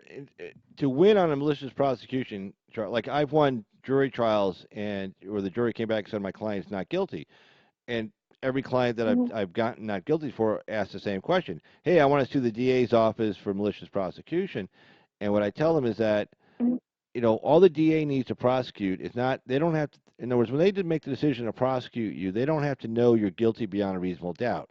Because we don't want to be in front heavy loaded like that because they'll never prosecute anybody. So all they need is probable cause, which is a very small level of evidence. It's known as a scintilla of evidence, namely that a crime was committed and you probably committed it. That's all they need legally to be able to prosecute you. So even though a jury came back and said you were not guilty beyond a reasonable doubt, which is a very high burden of proof, they probably had enough for a probable cause to go forward. Somebody found your fingerprints at the crime scene, a witness saw you leaving the place, and that's probable cause. You were in the area, a co-defendant dimed you out, said it was you, and that's enough for probable cause to go forward. So it's very hard to win on that. Mm-hmm. And plus, again, suing a federal actor for malicious prosecution is really, really tough, and there's really not a United States Code section that covers that either. So it's not the kind of thing that Page is going to be able to sue and win on, in my opinion. Now, if I'm wrong, if somebody knows something that I don't, please feel free to call me, let me know. But I'm pretty sure I'm right on that one. In that, if maybe there is, because we're talking about a political actor as well, we're not just talking about, this is just about the law. Because, I mean, there's a whole... I'm sorry, I'm tired right now. It's late for me here on the East Coast. Oh yeah, it's like 12:30 almost. Yeah. Yeah, the whole thing was based on what was a fabrication by a political hack, and that part of that is well known. Right. So the whole the report, the dossier rather, the Steele dossier. Mm-hmm. That's well, and it's not even, there's no one who's ever put out anything as far as I know that says, yeah, we're denying that. That's not really what it was. And it was real. We really thought that this criminal stuff happened, and we want to stop this criminal from being, they covered with that. But when the facts came out, it wasn't about any criminal activity. It was about this dossier that has been shown to be complete fabrication. So, as far as I understand. Yeah, so, that's right. Go ahead. The way is of this is just rises to the level of just malicious in my opinion because of that. It's not a we really suspect criminal activity. This is a fabrication at the very beginning, with no overt suspicion based on his behavior, but based on this fabrication of this dossier. So I was just wondering if that in and of itself is some kind of, criminally malicious kind of behavior. And it seems to be, in the sense of common sense, but I just didn't know if legally it is. Yeah, it's wrong, it's immoral, but there's probably no statute specifically saying that's a crime. So unfortunately, I mean, it's probably unethical. It probably can get you fired from your job, which I mean, there's a number of people have either resigned or been fired. But it's probably not the kind of thing Mm-hmm. that can rise to the level of a criminal prosecution. Like they keep talking about Andy McCabe being prosecuted for lying to federal investigators, and supposedly there was a grand jury sat. Yeah, think of that and basically spending the money, the taxpayers' money, and using the criminal justice system in this way for political gain, based on lies, based on well, actually beyond lie, isn't that slander? Isn't the dossier itself slander? Uh, Or am I? well, I mean, since that'd it's be more into of the a that would be more of a civil action, and like maybe like public. you couldn't sue like the federal actors who leaked it to like see who released it first. It was BuzzFeed. BuzzFeed leaked it for printed it first. Now BuzzFeed got it from. Now they got it. Now the only thing about suing BuzzFeed, one you're talking about a public actor, a public not a public actor. What's it called? Public figure. Yeah, thank you. Yes, a public figure. So you're talking about a public figure is held to a much lower standard as far as defamation. In other words, the New York Times versus Mm. Sullivan. They sued, and Sullivan was like this public figure, and the Supreme Court came back way back when saying if you're a public figure, you're going to catch some hits, and you have to really show like an intentional desire to cause you harm, not just negligence to prevail. So BuzzFeed releases a story. Now BuzzFeed can say, "Hey, at best we were negligent. We weren't intentional. Why? Because we got it from everybody knows who they got it from. They got it from James Clapper.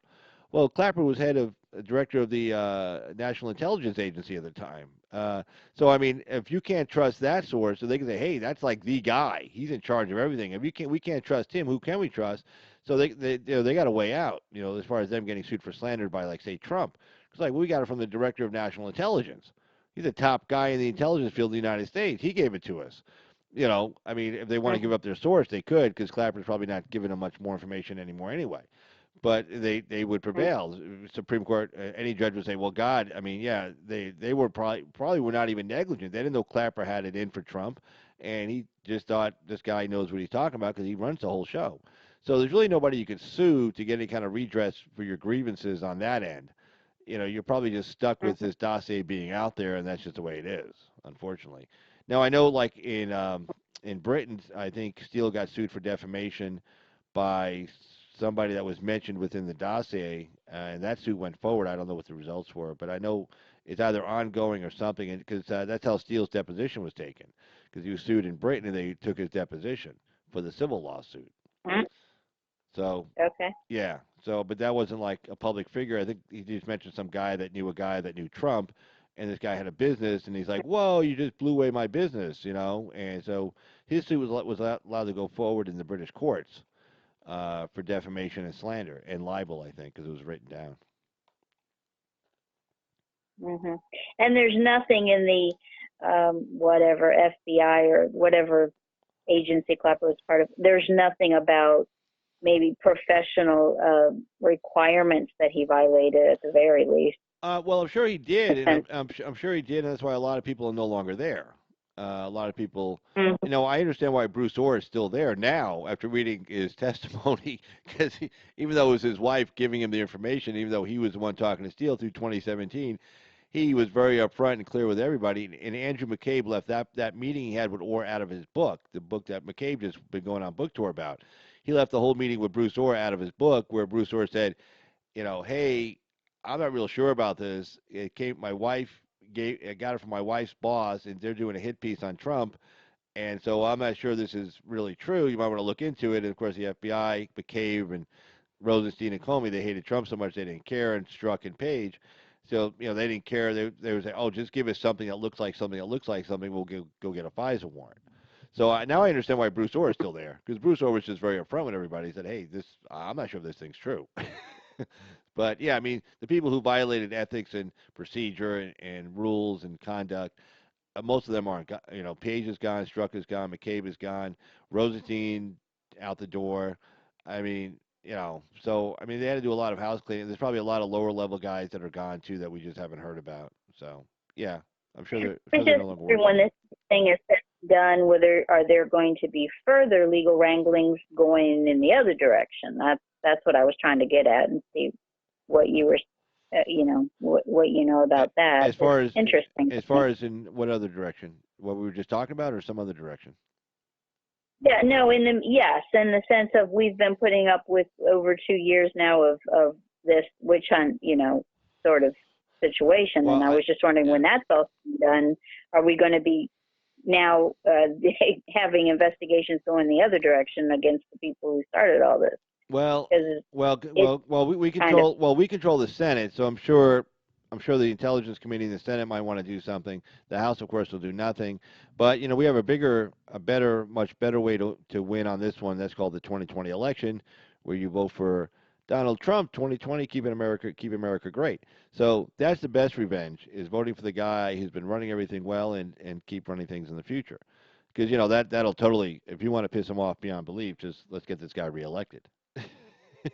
and on those lines, I'm wondering if that's why the report, which most people say the evidence is will exonerate finally the president on all of this, when that Mueller report is finally released. On those lines, do you think it's being delayed for? Do you think they're actually trying to delay it to wait till after this election? No, And is it, it's gonna get released. Everybody's kind of looking at probably the end of March or April sometime. I mean, it's got to come to an end at some point. They can't delay for another year and a half. So, part of me I this mean, you would think the Senate so, but it's well already been 2.5 years, and well so well I'm wondering. well the cynical It's not like having, the you know. cynical the cynical part of me says he was holding off on it until after the sentencing of Paul Manafort. Okay. He wanted Manafort to get sentenced in both district court cases before he released the report. He wanted that headline out there because if he released his report and it turned out to be a big nothing burger, no matter how much somebody tries to spin it, and then Manafort was going up for sentencing, that might have convinced both judges, even the Obama appointee, to say, well, wait a second. There was nothing here. This whole thing started over nothing, and you want me to give this guy some serious prison time? So that could have reduced his sentence. Also, the if I'm not mistaken, when I read Article 2 regarding impeachment, um, regarding pardons, it says the president has the absolute right to pardon whatever, except during impeachment. So potentially, maybe he wanted the convictions to come through. Maybe he's going to put something salacious in there. Maybe he hopes they start the impeachment proceedings and Trump won't be able to pardon um, Manafort during an impeachment proceeding. So that could be two. I don't Hmm. know. So I have a lot of cynical reasons for thinking why it's being delayed, or it could just be he wanted Manafort sentenced first because everybody's saying like the end of March, Yeah, beginning of April. I mean, something that is such a nothing burger shouldn't take this long. There must be some tactical reason. Well, I mean, So I don't think that. everybody's been getting paid. Plus, once the report comes out and they disband the special counsel, then Weissman was over there arguing for the sentencing of Manafort. They pretty much all have a job. So, but I mean, no, I mean, look, he got charged with being thorough, and plus Rosenstein gave him a wide, he didn't set really any limits on the investigation. So he said, well, go over where you want, and so he did, and he's got a staff, and he probably hates Trump also, so he's been looking for anything to get him, and he figured the more hopefully they get people to turn on Trump, threaten him with all kinds of horrible things, Cohen, Stone, Manafort, Papadopoulos, again to make up stuff just to get themselves out of a jam. Well, none of them did, including Manafort, who's an old guy and facing prison time. Most likely Trump will pardon them, but not till after the Mueller report comes out. And so maybe Mueller's also playing that game too. And after the reelection, also No, I think Trump will do it the guy before. who probably. I think Trump will do it before the reelection. I think once the Mueller report comes out, and both sides are going to both sides are going to spin that report. Okay, trust me, they'll find some stuff. They'll say, "Oh, this is it. This is how terrible this is," and the Republicans will say, "No, that's not bad." So they'll both spin it. It's both going to give both sides something to blow their horn about. But I think once that report comes out, then I think he's going to pardon Manafort. That's That's Carl's opinion. Okay.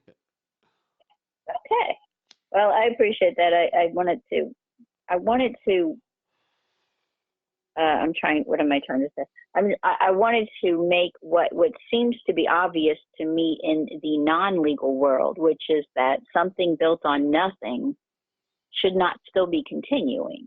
In the real world, you don't build something on a foundation of nothing, and this literally was, and empty, nothing that was completely created out of malice and nothing else. And yet, it seems like everyone knows that now, the truth of it now on all sides, and yet this so-called open-ended right to have this report. It's like, in other words, to me, it seems like the authority should be removed when the reason for the authority given is proven to be false. So, in as far as common sense thinking, not as Well, far as yeah, but legal thinking. So yeah, but nobody can get rid of Mueller till Mueller gets that report done. Okay, that's not going to happen. That would be political suicide for Trump, for the Republicans. A lot of Republicans would jump ship on him Mhm. if anybody even thought about getting rid of Mueller until the report's done. So it's one of those. It's Right. politics. It's government. Mueller was going to finish the report, finish his investigation. Nobody was going to force him to get it done sooner than later, and that's the way it was going to be. Anything else would be political suicide. Yeah. Yeah. Well, that's also because the general public and it hasn't been informed of the reality of the situation. So No, they're getting all their when you're news. dealing with If they get their news from the New York Times, Washington Post, CNN, yeah. MSNBC, PBS. I mean, they think Trump is the worst evil guy in the world. Every every every news segment on every show on those cable news networks, Trump has done something horrible.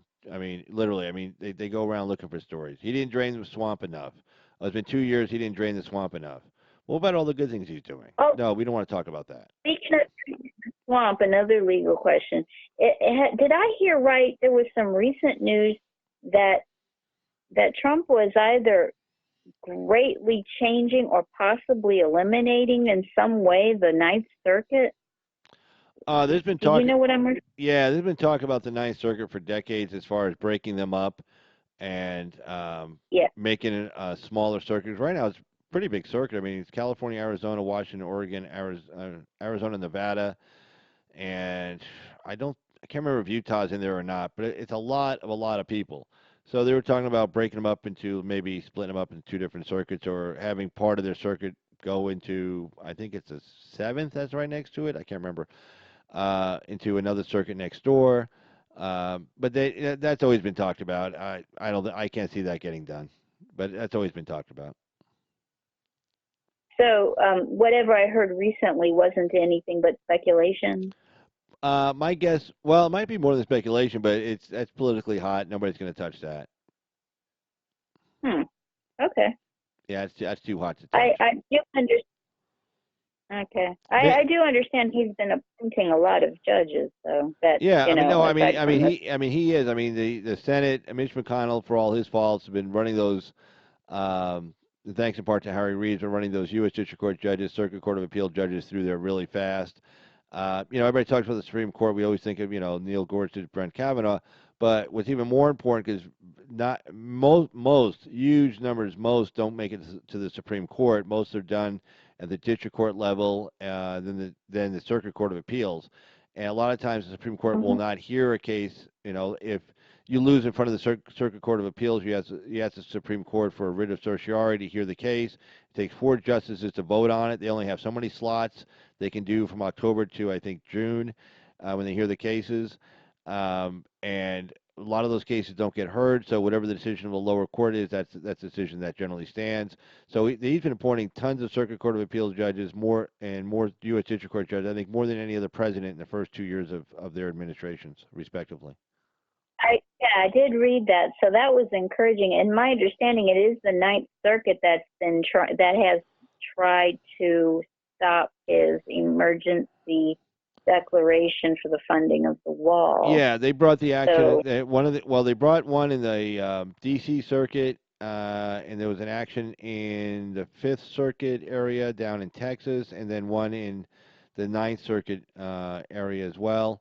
And the U.S. District Court judge, I believe, ruled in favor of the ACLU, whoever brought the action, and or the ruled. I can't remember. I didn't follow it because I figured it was whatever was going to happen. The Ninth Circuit was going to deny.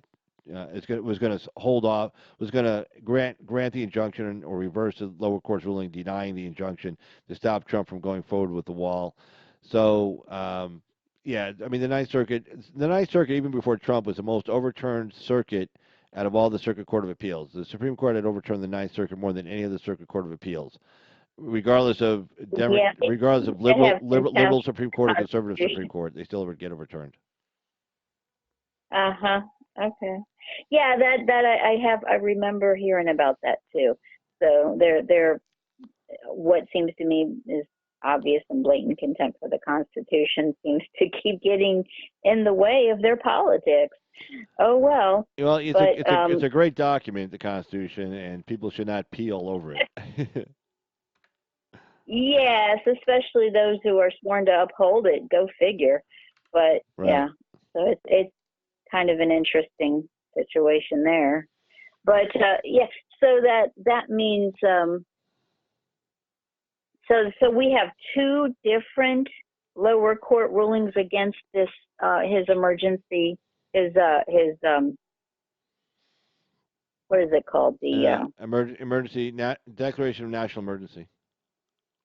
yeah there's a yeah I'm trying to think of the other anyway yeah that so we have two I thought there was just one and Yeah, two well, I mean, there were three. They filed three. There were three separate actions filed. Again, one in the D.C. Circuit brought by some Texas ranchers who own property on the border, and then there was yeah another one brought in Texas, U.S. District Court, some U.S. District Court in Texas, and then a U.S. District Court, I believe, in California or maybe Arizona, if I'm not mistaken. I can't remember.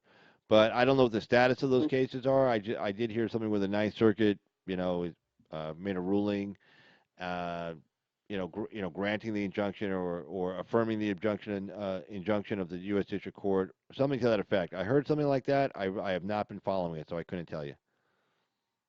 mhm yeah I did hear that they were involved but what I and it wasn't a positive report, so therefore they must have uh, fallen on the side of the whoever brought the I don't know who brought it, what case that was with it, or what I don't even know what the argument is, what they could possibly say that Well, could even tend to be constitutional about that, in the sense of yeah, you can't make this emergency, this executive order, because what? I mean, I don't know what their argument would be. I'm not sure either because I went back and I back when all this was being talked about, I did a show on it. We talked about, I think Amy was on the show at the time. We were talking about it was Title 33. Let me take a look. I can find it on this screen over here. Let me see. Where is it?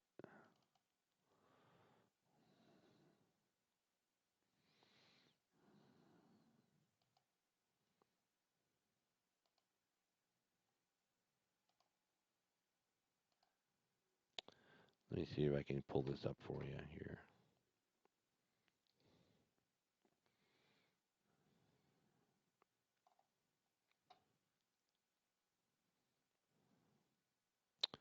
Let's see. Give me just 1 second. Let me try and get this up. There we go.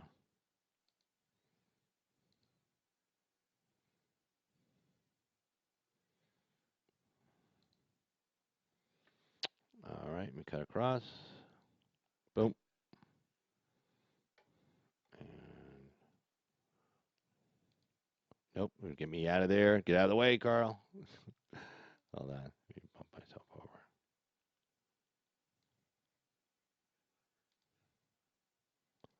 Oh, there I am. Okay. This is Title 33 U.S. United States Code, Section 2293, reprogramming during national emergencies. And if you look through this, nowhere does it say when he can declare a national emergency, what the factors are. It's not like a 13-part test for declaring a national emergency. There's nowhere found in the statute. There's another publication also that talks about this. The time I did the story, I had all those other ones pulled up too. This one I remember I just kept on my Word Perfect program. But pretty much it doesn't say what the factors are when it's a national emergency versus when it isn't. So in my opinion, there's really no determination for a U.S. District Court judge to make regarding was it proper for him to declare a national emergency. And as far as having standing to challenge it, even though it was hard, you had to go find people who had standing. Like the Congress couldn't bring this lawsuit. It had to be like somebody who was harmed by this, and saying this harm somehow was a violation of their due process rights. They didn't get due process before the government decided to like build a wall. Like I think one of the people they filed suit on behalf was like the Audubon Society. It's something about they wouldn't be able to see the birds with this big wall up in the way. I don't know, something stupid. But I don't see that lawsuit going. The ranchers saying, "Hey, it's a violation of our due process." Well, the Fifth Amendment provides for taking a property by eminent domain as long as you pay just compensation. So you can take property by eminent domain, like we built a railroad across the country. Well, people own the land where the railroad was going. Well, the government said, we're taking your land, but we're going to pay you for it. We'll pay you fair market value. Some people say, well, I don't want to sell. I want to stay here. It's like when they built the dam in Tennessee and all those people like in the backwoods didn't want to leave. Well, they had to go. That dam was getting built, and their houses were going to get flooded. The river's backing up now because you got the dam built. They had to go. Sorry, progress moves, and some people have to move.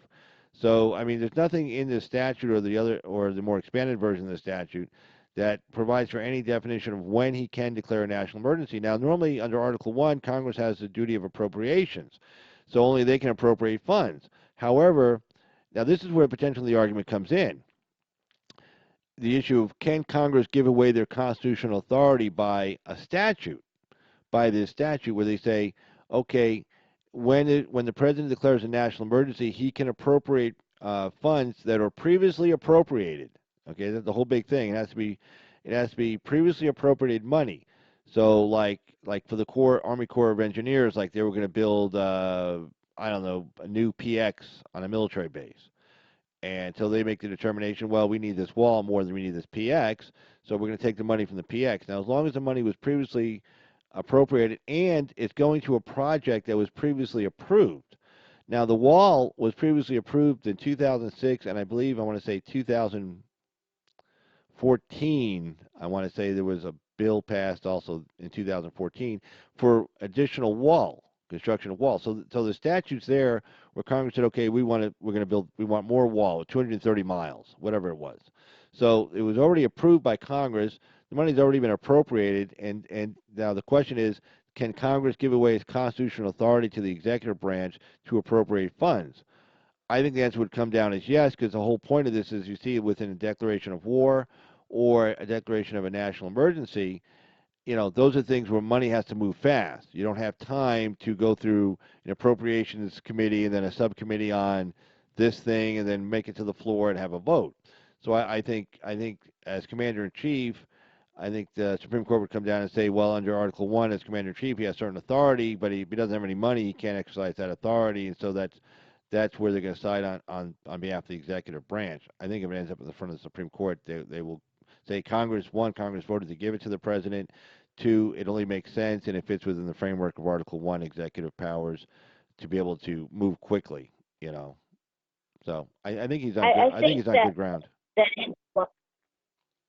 That anyone would be hard pressed to find an example of any national declared, executive emergency.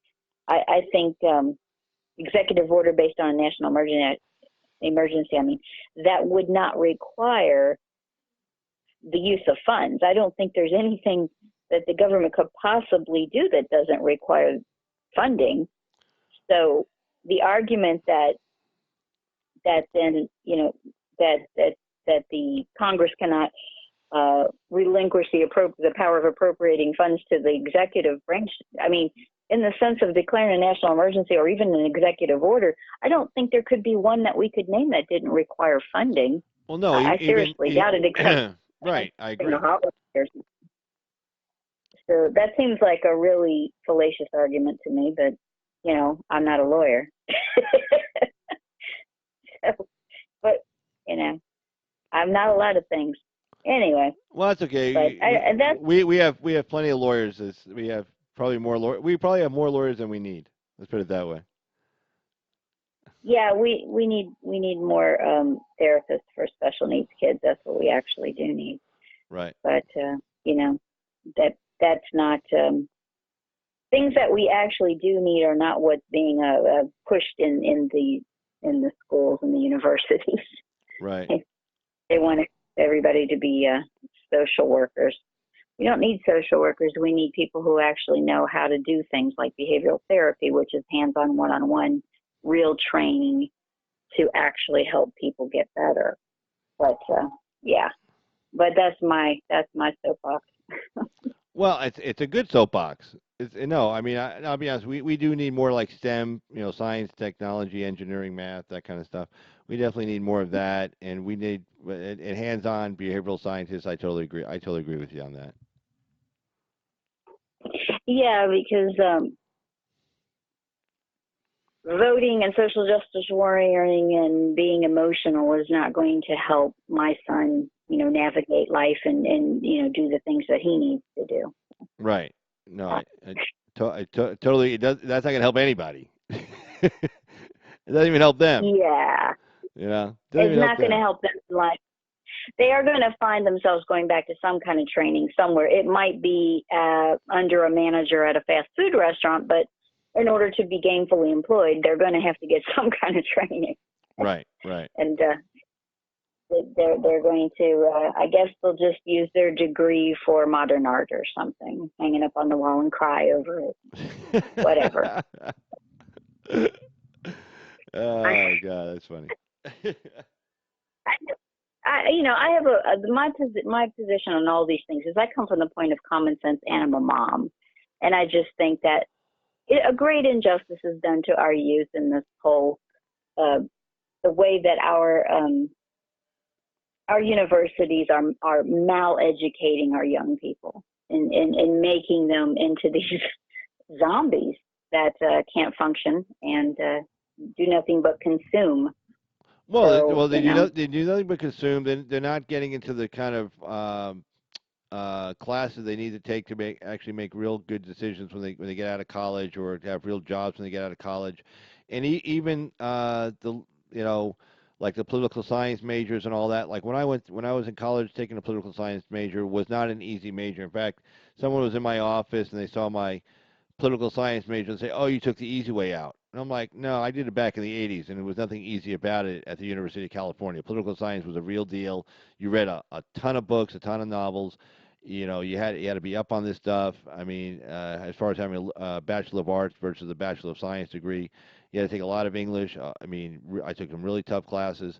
So I mean, that's when it was real. But I mean, the education today has gone so far down. I was talking to somebody about this the other night. State Bar of California, that used to be an 18-hour bar exam. You take 3 days, 6 hours a day to pass the bar to become a licensed attorney.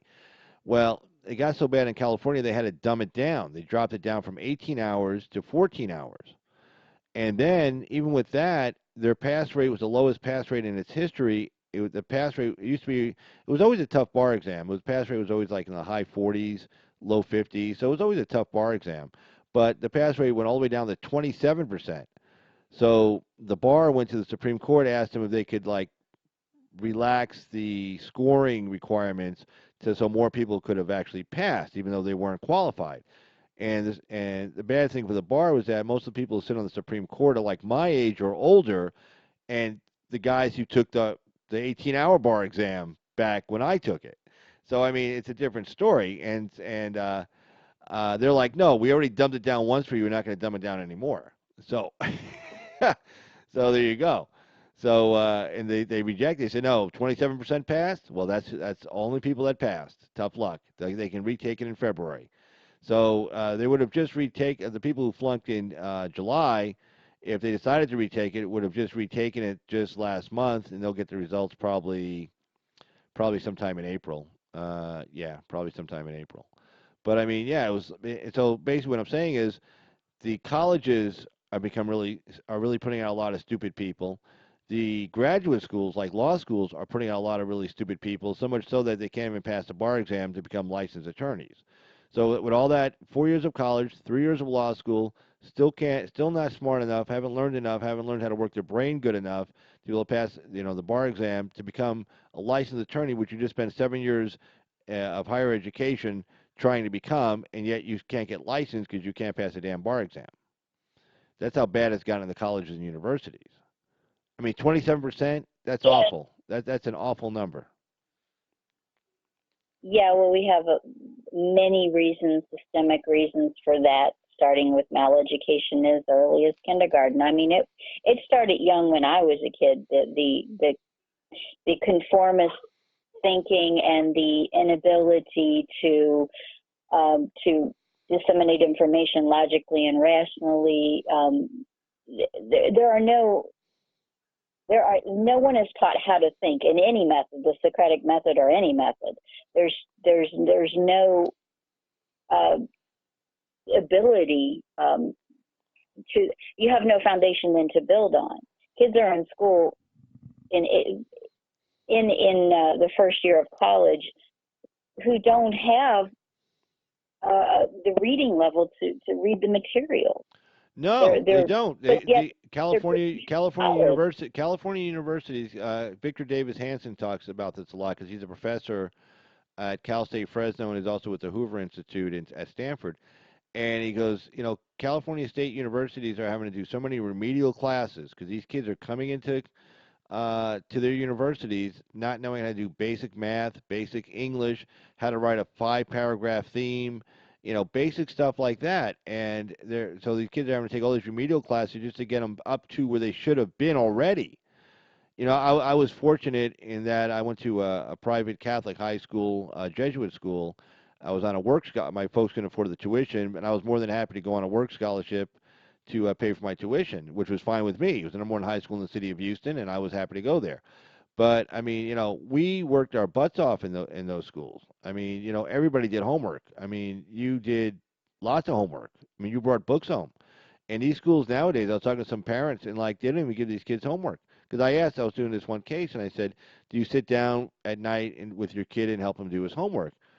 And they both looked at me like I was smoking crack. And I said, "What do you look at me like that for?" He goes, "They don't give him homework anymore." I go, "What do you mean they don't give him? What do you mean they don't give him homework? They read their assignments in class, while they're in class." And I said, "Well, yeah, but that takes you twice as long to get anything done because you're supposed to read the assignment the night before and then go and discuss the assignment in class. If you're reading and then trying to discuss the assignment while you're reading it or looking at it or not reading it, you're not learning anything." And they just both looked at me with their arms in the air like, "Well, that's what they do." So I mean, I used to go home when I was in high school and literally spend 2, 3 hours a night on homework. You know, Sure. I was kind of a nerd. Friday night was a big night for me to do homework. Saturday night was a big night for me to do homework. So Right. I was a nerd. Well, I never had a photographic memory, and I always had to work harder than everybody else to learn stuff. So I used to have to put a lot of hours in get all A's and stuff, be on the honor society, to be on the dean's list. But that's what I wanted to be, a lawyer someday, and I knew I had to get good grades and work my brain to make my brain think faster. So I put the time in. But these kids nowadays, I mean, if the teacher says we don't do homework anymore, then these kids just show up, they open the book for the first time when they get into class that day, look at the assignment while the teacher's talking about it. Nobody's learning anything. Everybody gets an A now. I think the average grade in undergraduate college is an A. The average grade is an A now in most universities. So that means everybody's getting an A. Well, not everybody obviously That's, is earning an A. I mean, not everybody can get an that's A. I mean, I'm sorry, the law of averages is just against it. So I mean, they've dumbed down what the scale is. That I guess if you sign your name, and scribble some stuff on a piece of paper, you get an A. And again, that was not my I experience. That was not my experience back in the 1980s. It was far different from yeah. that. My programs and you had to get 96 to get an A minus in my school, and sorry, my cat's mad at me for talking to someone else. Um, God knows because he's jealous. Um, the the then when I first went to college, I was shocked that 90 was an A. Like 90 is an A? When Yeah. I went to school, in high school rather, 90 was a C. Oh well, you I you were think it was like, you were in a tougher school than I was. When I was in high school, 93 was an A. You had to get a 93 to get an A. oh, 93 was a B in my school, and no, you had to get 96 to get an A minus, Wow. and an A was no, I'm sorry, 95 to get an A minus. An A was 97. Gotcha. 97 was an A, and 99 was an A plus. 99 and 100. That you had to do perfect to get an A plus. So that's what I went from. So even back then, I noticed, wow, college is easy. It's boring. So all I could do was just argue with my professors because they were idiots. Yeah. And that was fun for me. And then I realized I got letter grades dropped off because I had the wrong political opinions even then. So. Oh, that's funny. Even back then, that's hilarious. It's true, but taking it back to your wheelhouse as far as the legal questions on that, I was trying to find it because I heard again another news item, and I don't know where I heard it from, but really recently about I don't know if it was an assumption or something that actually is happening, but students suing colleges for this maleducation problem, that they're not being given an education that will make them successful. Is this something that you think could actually happen? I know that there was a recent ruling that a federal level ruling.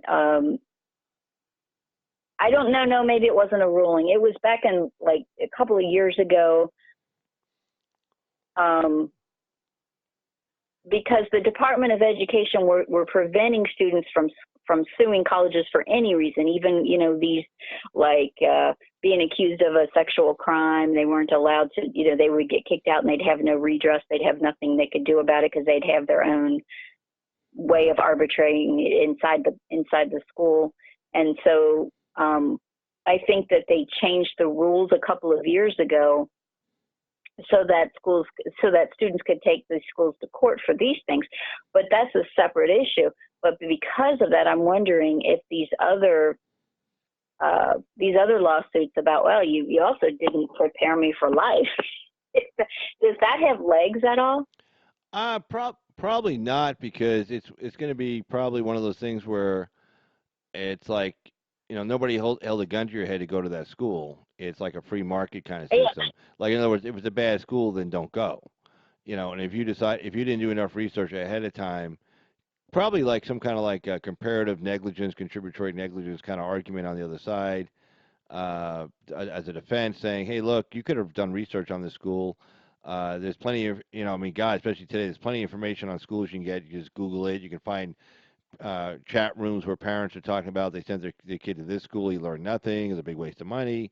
You could have done that research. You chose not to. You chose to go here because of our name. Yeah, that's on you. You got a bad education. Sorry. So I'd find it hard to believe where that would survive like a motion for summary judgment. To be honest with you. That sounds though like a common sense response, like something I would say. Like, in other words, you made your bed, lie in it. I get, but I've heard so many times that rulings are made in because of the way that because of things that are other than common sense, or things having to do with history and precedent and maybe something that I don't know about. So it's interesting to me what lawsuits are granted. So I was just wondering, if there's if there's a culture, if there's a professional obligation by the college to because they do have an entire structure there to mold these people into, say, these are the programs offered. I mean, why are you offering programs that are indeed useless in the real world anyway? Right. So do they have some kind of sorry, he's yelling at me. I don't know what statute you could sue under. I don't know. I haven't looked into it, so maybe there is something out there they could go after on it. I don't see it. Just off, as a gut reaction, I don't see it. I don't know if you've heard about it. It's pretty recent. Someone was talking about it on one of the news opinion channels, and I was like, "Well, that's interesting." They might be actually. It might have been on one of the talk radios because I do a lot of driving on some days, getting to different jobs. So, dude, go away, go eat. No, go eat. You're bugging me. That's funny. I mean, when you get yelled at by a cat, you're having a bad night. Well, yeah, cats. They only bother you when they want to bother you. They only let you bother them when they want to be bothered. Like leave me alone until I want you here. That kind of thing.